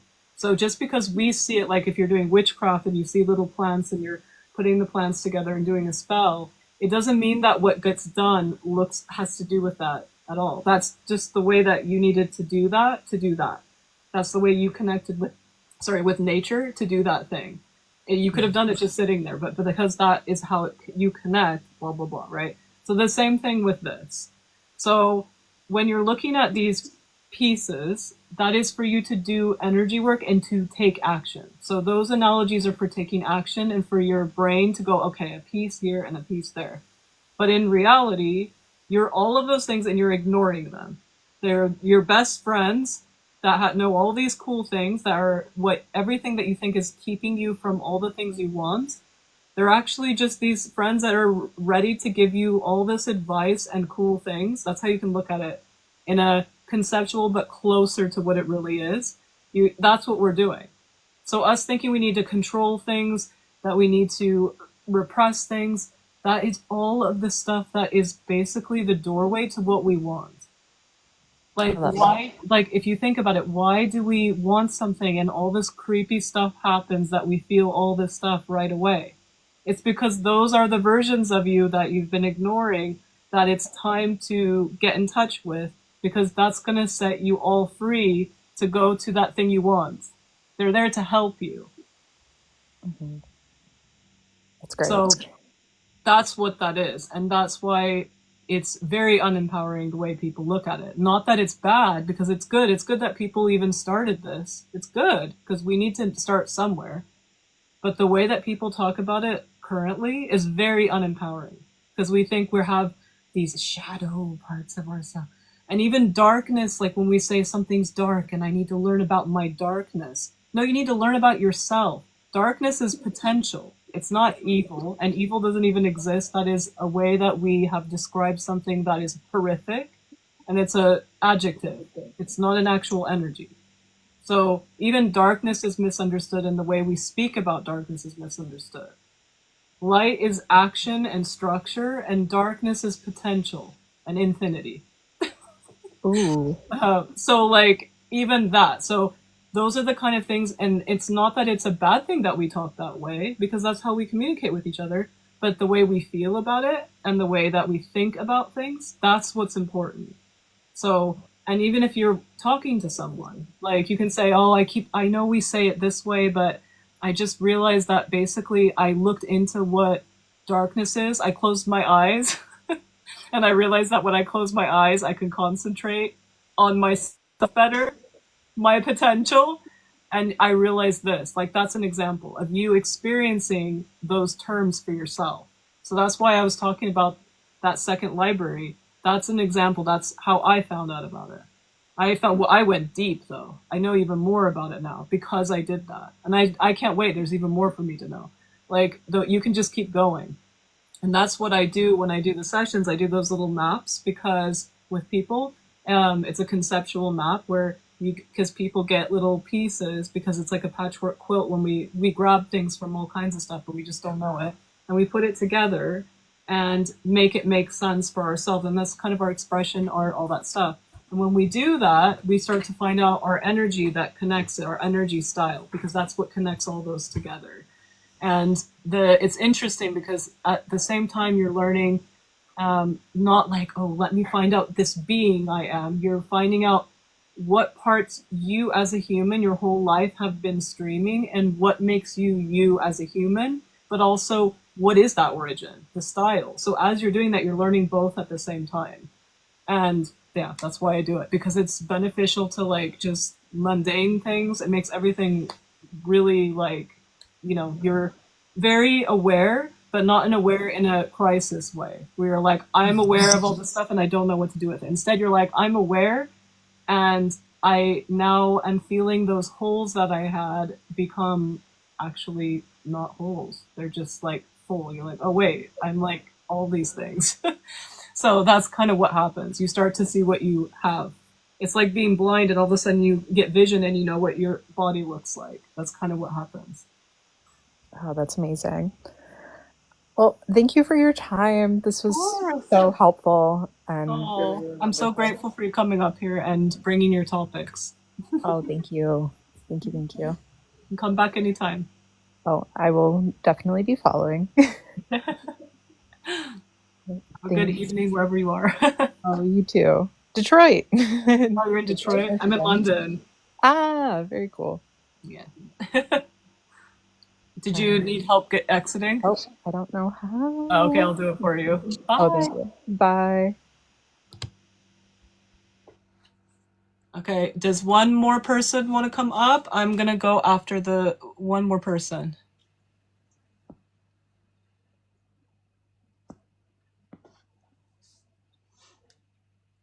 Does any Patreon people want to come up? I think there's a few Patreon people in here.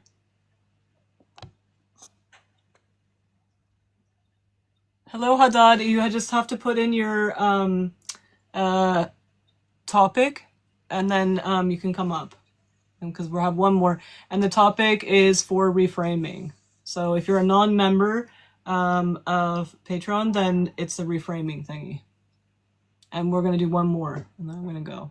And thank you, everyone, for an amazing live.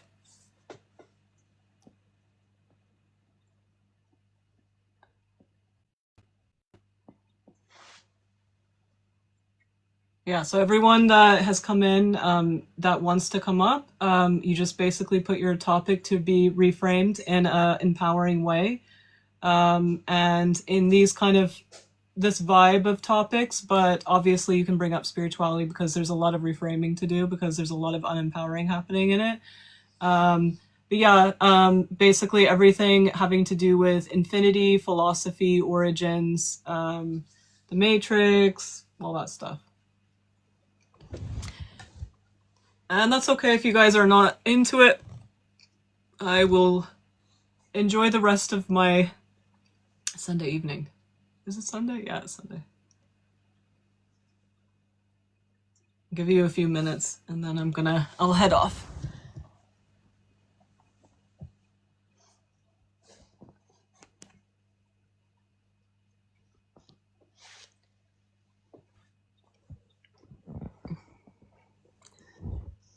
All right, we got a Patreon person. Yay! Hi, Nicole. Hello, how are you? Pretty good. Good. So did you have something with experience that you want to bring up, and we can do the tools? No, I mean I did want to mention that it was a few days ago that, like, I guess after our session, like, I had like all this stuff just extreme. I guess it was stuff that like stuff about like the things that I've always thought about. I mean, I guess this would be like the personal library thing that was there, and like I would think about it and kind of put it away, and then it would just all flooded all at once, like so much of it, and it was like write it all down. So that was very intense. I love it. Did you love it? I mean, it was, I guess, yeah. It was like, okay, you can't ignore this stuff, and it was like stuff about like, you can turn this into art. You can figure out ways of being creative with it too. Exactly. And yeah, and it's stuff that like it's stuff that like being creative in ways that like I've just kind of have not. Yeah. I mean, I think the things that I do in my free time are about helping other people and like, around housing and like tech and like some, but it's not the same either. I don't know. It was very that you tapping into you and doing stuff for you is also helping people. Yeah, and I get that too. I mean, I think they're distinct parts of myself too. That like and it's like helping like create that like inner map of like I am like this, and these are the things that so that in there, yeah. Oh, thank you for telling me that. I love it. No, I thought I knew you'd be excited about that. It's my favorite. I always have questions, and then in the moment, like they like flee my mind. So. Oh, that's okay. I recommend writing them down when they come up, so that you can like have a little one when the live comes. You can just be like, oh yeah. No, I'm sure I've written them down somewhere, but I just don't have those notebooks. That notebook with me. Maybe think of like things that you've seen, maybe like recently, like. Yeah, I mean, I think like you talk about darkness and as potential, and like the difference between like horrific and evil, and and when I was asking about like non-duality, like it kind of gets at that, but it's still like, it's still like hard for me to like. I think those are the types that need like a personal experience. So if you can think of an experience, even if it's someone else's experience that you watched and it made you go, yeah, that's like, I don't understand. You can say that. And I think those are what help. So if you can think of one like that, that is involving that kind of a topic, because you're a Patreon, you can do that. So if you can think of something like that, we can walk through it. And then you can try that out when those things come up next time. Mm-hmm. So just give me an example if you can think of one. I mean, I don't want to give an example that's too horrific, because sometimes I really go. I mean, I don't mind. I mean, it's stuff like war, stuff yeah, like. Okay, you can bring up that. Just tell me your experience. Well, I mean, okay. So let's see. I would say like the last war in Iran is like pretty interesting, because personally, like my parents. What's happening right now? The one that no, but both, because like my parents, like when I was young, they left Iran because of like the Iran-Iraq war. So in the middle of that, and then when the latest one happened, it really like did bring. I don't know how my parents didn't really talk about like how what they felt in that during the latest one, but for me it felt like very very freaking, because like it brought us to the United States, and then so there's all of this stuff about like like how the United States and Iran are connected through like this history of war, and like the kinds of like weapons that go that go back and forth, that kind of like create the frames of like where that country is right now, and then where how the diaspora acts, and so all of this stuff, right? So there's like the global geopolitics of it, right, which is around material resources and things like that, and then like it's like the fact that every time that there is a war, like there's a reason why there are so many like Latin American people in the United States, because like the United States like engaged in like things that cause lots of people to expatriate out of those countries as a direct result, right? That bring them into, so it creates like this connection, right? Yeah. So like this dark action creates like this connection that creates like a lot of good within the country, like cultural exchange and food and like all this other stuff. But you know, like, but then there's this scar that's still there, like throughout it, that kind of like doesn't get healed, or like people can't confront like that reality of like how this got brought up, you know, and then you have like reactions and I don't know. Okay, so that's like macro and internal. It's I think, I guess it is the same, right? You have people who are brought and connected through like, but at the same time it feels like that like layer of healing that is never, it's hard to like bridge that, or like historical healing or historical like understandings of like conflicts and like why we choose. I mean, maybe like those kinds of like divisions. Who chooses? By the way, my partner, us as souls. My partner is from Iran. He's from Isfahan, so I've been seeing what he's going through. So I get you. Like my dad's my dad's have to tell me too much, because I do know. Like I only need to know about you, but I know a lot about what's like. But obviously, if it's about how you think about it, it's important. But like I know, I'm like I'm in on it. But yeah. Do you want, when you're talking about this, do you want it from your perspective as someone who moved over and has to watch your family go through these things? Or do you want to go through what Iran is going through? Or do you want to go through war in general, but like with the, you know, so that you can like have a look at it through that lens? What would you like us to focus on? I actually think it's like more interesting like to think about it as like souls who decide to come through and have those experiences as individuals. Okay, that's right? That's good.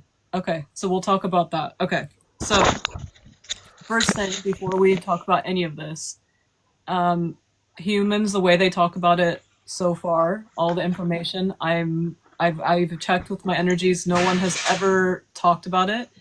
It changes. So when people act like there is this thing that you do this and you're here, you can change everything.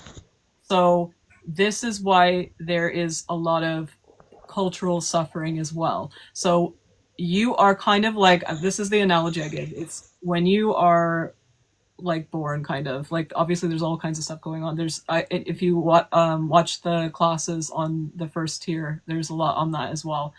I do before life and afterlife at the same time. Like there's 2 classes about both, because it's the same thing kind of, which is wild, right? But basically what happens is you choosing, in quotes, is not really choosing. It is about the way that you, like, you know, if you were to go to an art shop and you go and get art supplies, there's layers. So there's this layer where you choose certain combinations and groups, and it might not have to do anything what's going on Earth, because remember, this is like big. This is not like when you're there, like we're in like the microscopic thing. So this is like spread out. This is like everything possible in this simulation matrix. So certain like combinations, like animals put together, certain things like here. When you're in that decision, if we're going to say decision as a conceptual thing, because it's not, but that's just what makes sense to our brain. When we're making those decisions and putting those together, it has to do with what is needed of your energy. So if that energy has been like, let's say your origin energy is, I don't know, we'll just say it's chaos here, right? And this person is coming directly from chaos, and right now in the matrix there isn't something that needs that chaos and chaos isn't what people think, so I don't even know why they wanted me to use that, but let's say we're doing that and it's needed in many different things, and it's like it's neat that energy, that being, like a branch of it, all of it, they need access to certain things because it's never been there. So that could be what you're made of. It could be the land. It could be all kinds of different things. And so that decision is made based on that at that moment, because it's all time is now. So it distributes and all that stuff, but it might change. Not might, it will change. And so even though that initial bam that happens, because it's not always like that, but in this case it is, it goes bam like this, it needed to be specifically this combination all at once, because it needed to be like distributed right then for that. So that is one example out of infinity reasons of why that is put together that way. That's one, right? The land and the races don't necessarily go together. It's actually, this is why it's wild that people are doing this crap. It's actually that the energies that have, again, we're going to do some conceptual stuff, have patented certain combinations, meaning like possibilities within this matrix. They made it. And so when that happens, for example, Israel, that area, this is a funny example of it, that area and that story that they have is something that they heard, like they you know, were streaming from an energy that was telling something to someone in a different context. And they're like, that's our land. They said it's ours, but actually it's not. It was something so abstract, like what we just talked about, and they're telling these people who are trying to figure out what they're doing and like how to understand what they're getting, and they're like deciding. They made a decision. Like what? Like you would want someone to be really sure about what's going on to make that kind of a decision, but all of these people have made this decision with land. Like they don't understand this. So we're going to talk about this next. So, but like, which is about like land stuff. Now, land is a collaboration between the nature, which is all the animals, plants, and yeah, basically just them. They're like the workers. There's obviously other things going on with nature, but we're just going to stick with them. They are the ones that are like the main ones that move it around, have done it. Some of them have invented things, but the actual bigger energies that did all these things, remember the story I told you where they're coming into the matrix and all that stuff? Yeah. Those ones, they're like collaborating with it and kind of the managers, if that makes sense. Originally, they're the original managers, but it doesn't mean they own it. They just are trying to say, okay, well, I made this thing and I did this and this, I was involved in this, and this human's like, and they don't even know, like they probably don't even know what a, like us now, we have things like company, internet, we have different concepts that if they say it, you'll be like, oh yeah, sure. But these people, they're like, okay, so you made it, okay, cool, okay, so you're like, you made everything, and they're like, no. Like, you know what I mean? But they're like, you know what I mean? And so this is why these things get out of hand. Like they get so out of hand, and then people get sad because it was true, but they just didn't understand it. They're like, okay, so this is my land. So that's one thing. Now, the other thing is what that land is. So the land is a combination of, like I said, the nature thing going on, and there were some nature, I guess we're just going to say nature for now because it's the easiest, because it's very intense. We could talk about it more in a session because it's very involved. It's like tons. But these energies came to, and they call it the seeding, and they basically brought, like if you look, it's really cute because if you look at the scientific measurement of our, like, you know, the evolution, how they say that, so say the different time periods, they actually did a pretty good job to show when they're bringing things, like when they like go, okay, I'm going to bring this, and there's no time, right? It's just they're bringing it. And so those are kind of showing, the different like Neolithic or whatever periods. Yeah, all of those. Okay. Like if you look at them, it's really fun. You'll get lots of information by looking at it. So like, and I'm like, these like they think they're scientists, but they're actually artists. It's like so amazing. Like I'm like, yes, like you get so much information. So anyway, so like in those you can see them bringing the stuff, and it's kind of like when Victorian people were obsessed with like tropical stuff, and they would bring a plant and then it would get invasive, that kind of stuff. It's that vibe. They would do that in this nature. Yeah. So there's that going on, but then there's those energies where the land is actually their body. Like, you know what I mean? Like it's theirs, like, you know, that area. And so it's the energy's body. Yeah, it's like their actual body, the translation. So there's like all this stuff going on at once. And so saying like that one thing did it, I'm like, oh my God, it's so wild what's going on. And so when humans say that this is mine, I'm like, okay, so that one person might have lots of parts of it that matches with that, maybe. But then when I looked deeper into it, they didn't even. It was literally, they didn't understand them explaining how it works. They didn't have the library, right? So they got, and it's true, it's like amazing information they got, but they didn't have the library to explain it that would help other people get it. And instead it became hatred and like trauma stuff, like really bad, like how it is. So that is one example. So those are like kind of like the loops that then cause like conflict. What was that? And then these are then the loops that kind of like that cause conflict and so on. And it got worse. Us getting into loops like this, like that you can make that mistranslation and get like that. But those things are that stuff I talked about with the void stuff. Like there's way more things going on with that. On Patreon, I did I think it was last week, a few days ago or something. I did it's in tier 3. You can get it in tier 3 or just like by itself. And in tier 3, it's like about the what happened with that. Like there's more. There's gonna be more, but like that's the next part. And anyway, so yeah.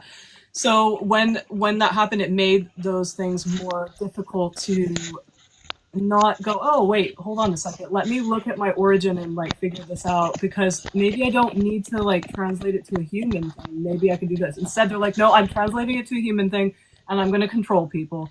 And so that's what that comes from. It comes from that distortion from that. So it's like two things going on at once. It's a humans being humans and humaning.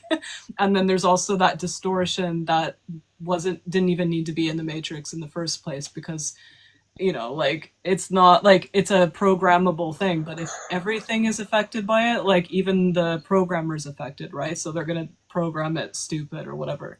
Not stupid, but I'm just being silly. But anyway, so yeah, so when we that's some of it. Okay. The other thing I'm getting what you're saying by the stuff's complicated. Yeah. The other thing is also ancestry. So people think that their ancestors are their grandma and their mom and their dad and things like that. And that's not necessarily true in the sense of like it's set in stone. It is a choice, and they are placed there as a possibility for you to work on something as from a human perspective. So from a human's POV, you're human, you have a really good opportunity, because this is what happens is usually, not always, but like in your family, especially when you look alike, this is like it doesn't matter like really about looking like, but this is just an example because it's obvious that we can all see. When you look alike, it's not because you're related, it's because your energy, even if you have different, like not even if you have different energy streaming, you're working on a similar thing. So like, let's say you all have the exact same eyes. That is a symbol that you all are working on the same thing. So you could be really cool matches and like really fun to work together with. Obviously, it's not just about what you look like, it's things that you don't see, but I'm just saying that because we all can see that, right? That could be an option that you are really well equipped. Like it's a really good possibility to work together on certain things because you have different energies coming through and you're working for the same part of human structures and humanity, and even sometimes nature, not always, because usually the nature takes care of it and they do their own thing. But sometimes you are, like mine, I know, I've looked into it, mine is doing that. So if you, and like even people, like if you have something in common with someone, that's not just like energy common, that is actually you are working on similar things. And so that's why it's more fun and enriching, and you learn more about yourself when you're working on a team with someone, and like you really work together. That's why your life, like how people say, whoever you're around makes you who you are.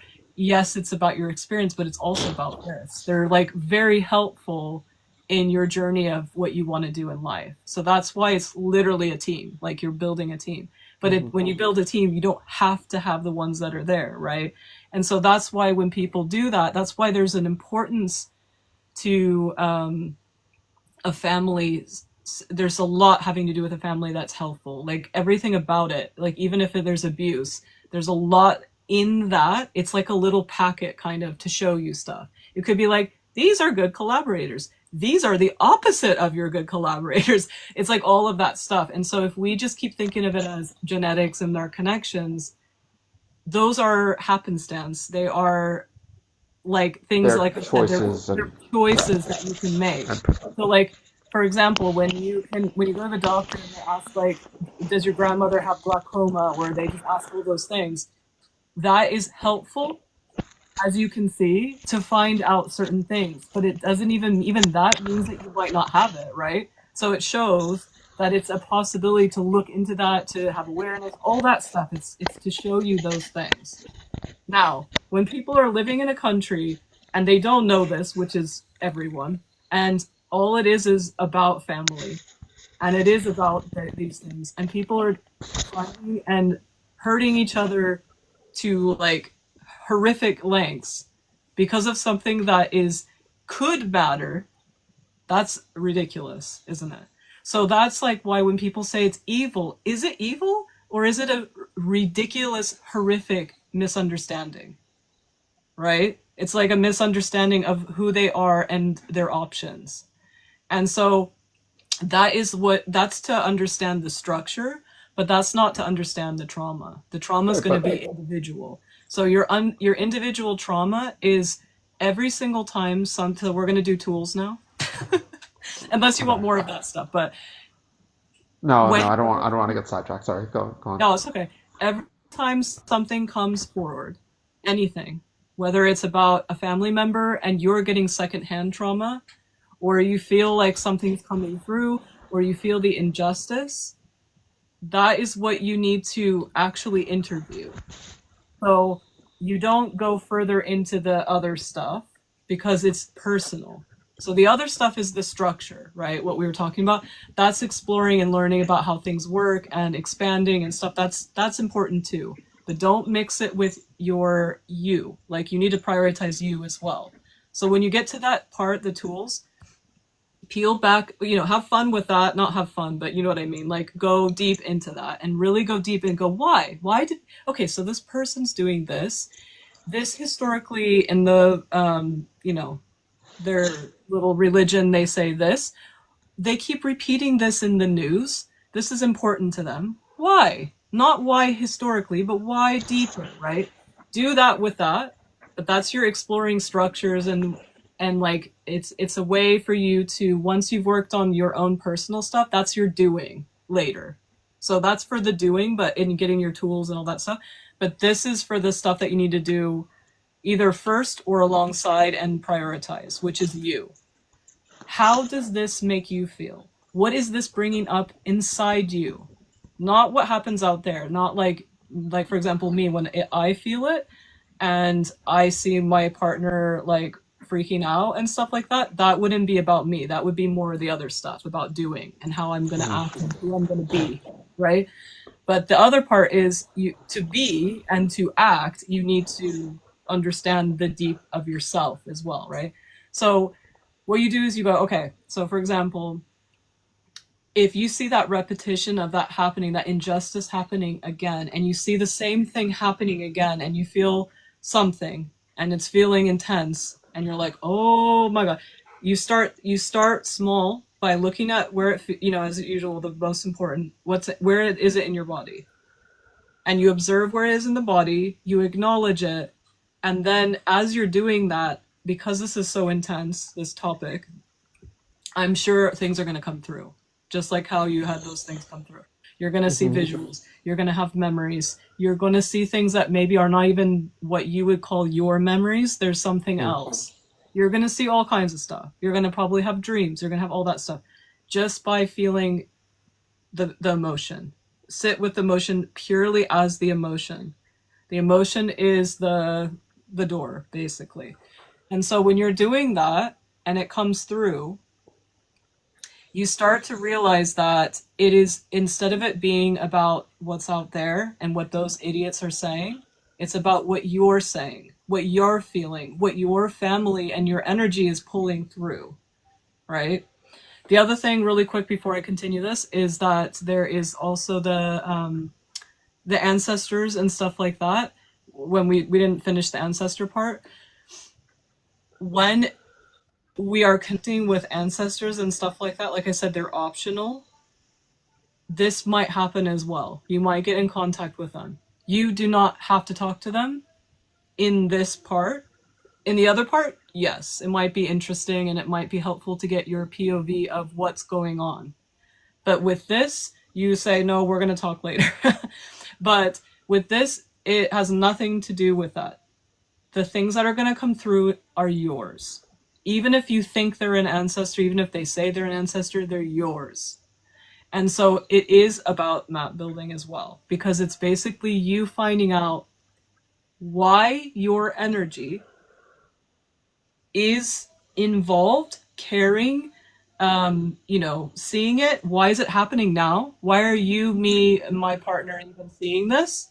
Like, you know what I mean? Like, why are we seeing this now? Why is this happening now? Why are we the ones that get to see this war happening? Right? So that's you saying, like, why am I around this now? Like, why is it not, like, you know how sometimes weird things happen where you don't even know about it for some reason? Like, you get out of contact with family members, all that stuff, and you wouldn't even know. But we're really involved in it. Like, right? Like, that's not random. Right. And so you start to explore, how are you involved with, not human you, how is your energy involved in this? What is it actually doing? And this is the point when you start to feel empowered, because you realize that you caring about this, or it even coming into contact into your field, means that your energy is involved in it and working on it. And the disgust and the despair and the horrors that you're feeling are your involvement of you, like seeing a window of what they're doing, that version of you. So for example, my energy works with trafficking around the world, and I didn't know that at first, but like it was always around, like all the, like, you know, in stories and things like that, and I was like, okay, what's going on? This is like horrible. Like, what am I going to do?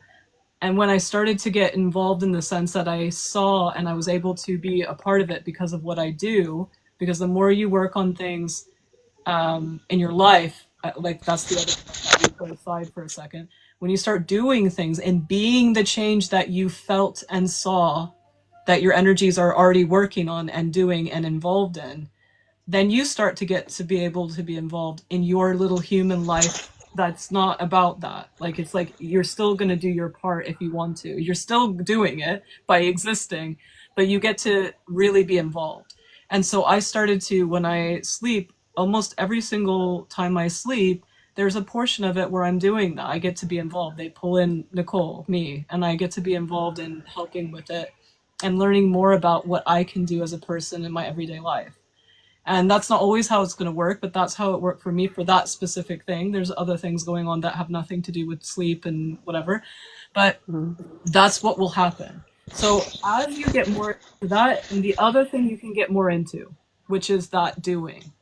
So I always talk about when you look at that. So when you've done that process, the stuff we just talked about, you're going to get that. But you're also going to get this, where you're going to be like interested in, okay, well, what can I do? I want to be involved. I want to see what's going on. So what you do is you look at what's happening, the things that you've been focusing on, what's really happening that you see, like you see this, like not just what they tell us, like, you know, like that's just, they're showing you the cover of the book. What did you actually see? What is your energy working on? And when you see that big thing that they're working on, you can see how you can do it with everything in your life. And you get to be that change. So every single thing.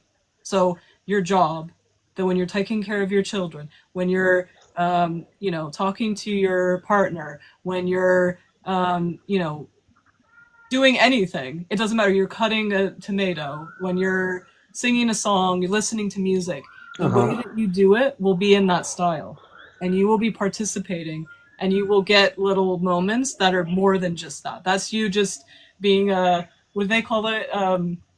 A sleeper agent. So you're like, I'm a sleeper agent. I am ready. I'm on call at any time. And I'm doing it by being this. And when you're like that, then you get to be pulled and you get opportunities. The most wild things I've gotten opportunities to help as a person. I've gotten put in positions that I'm like, that is so wild, because they knew I was a sleeper agent, right? They knew that I have embodied this. I want to be the change. I'm doing it in baby steps, but I also am prepared, because I've been doing this in baby steps and because I've integrated in my life, I'm prepared for when something does come up. I'm ready to be a part of it, whether that's in sleep, in person, an opportunity that, like, writing something, doing something that will impact someone to help with that. So that's what we can do.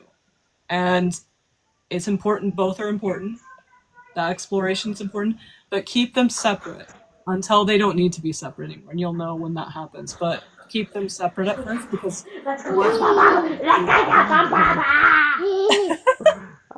Hi. That's the confirmation. Jump on you. Okay.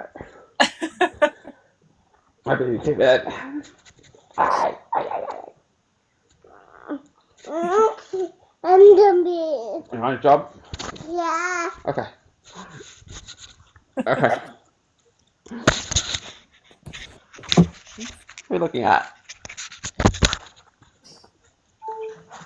Okay. Okay, we're jumping. Okay, Nicole, this was great. I appreciate it. I'll probably have to jump off. No, I'll that's okay, but just work on those things. And okay. like I said, book a session. We can go deeper in the void stuff and the other things too if you want. Okay. We're jumping. Bye. And bye, everyone, and thank you for a nice live. Yeah. Bye. Bye. Enjoy your Sunday.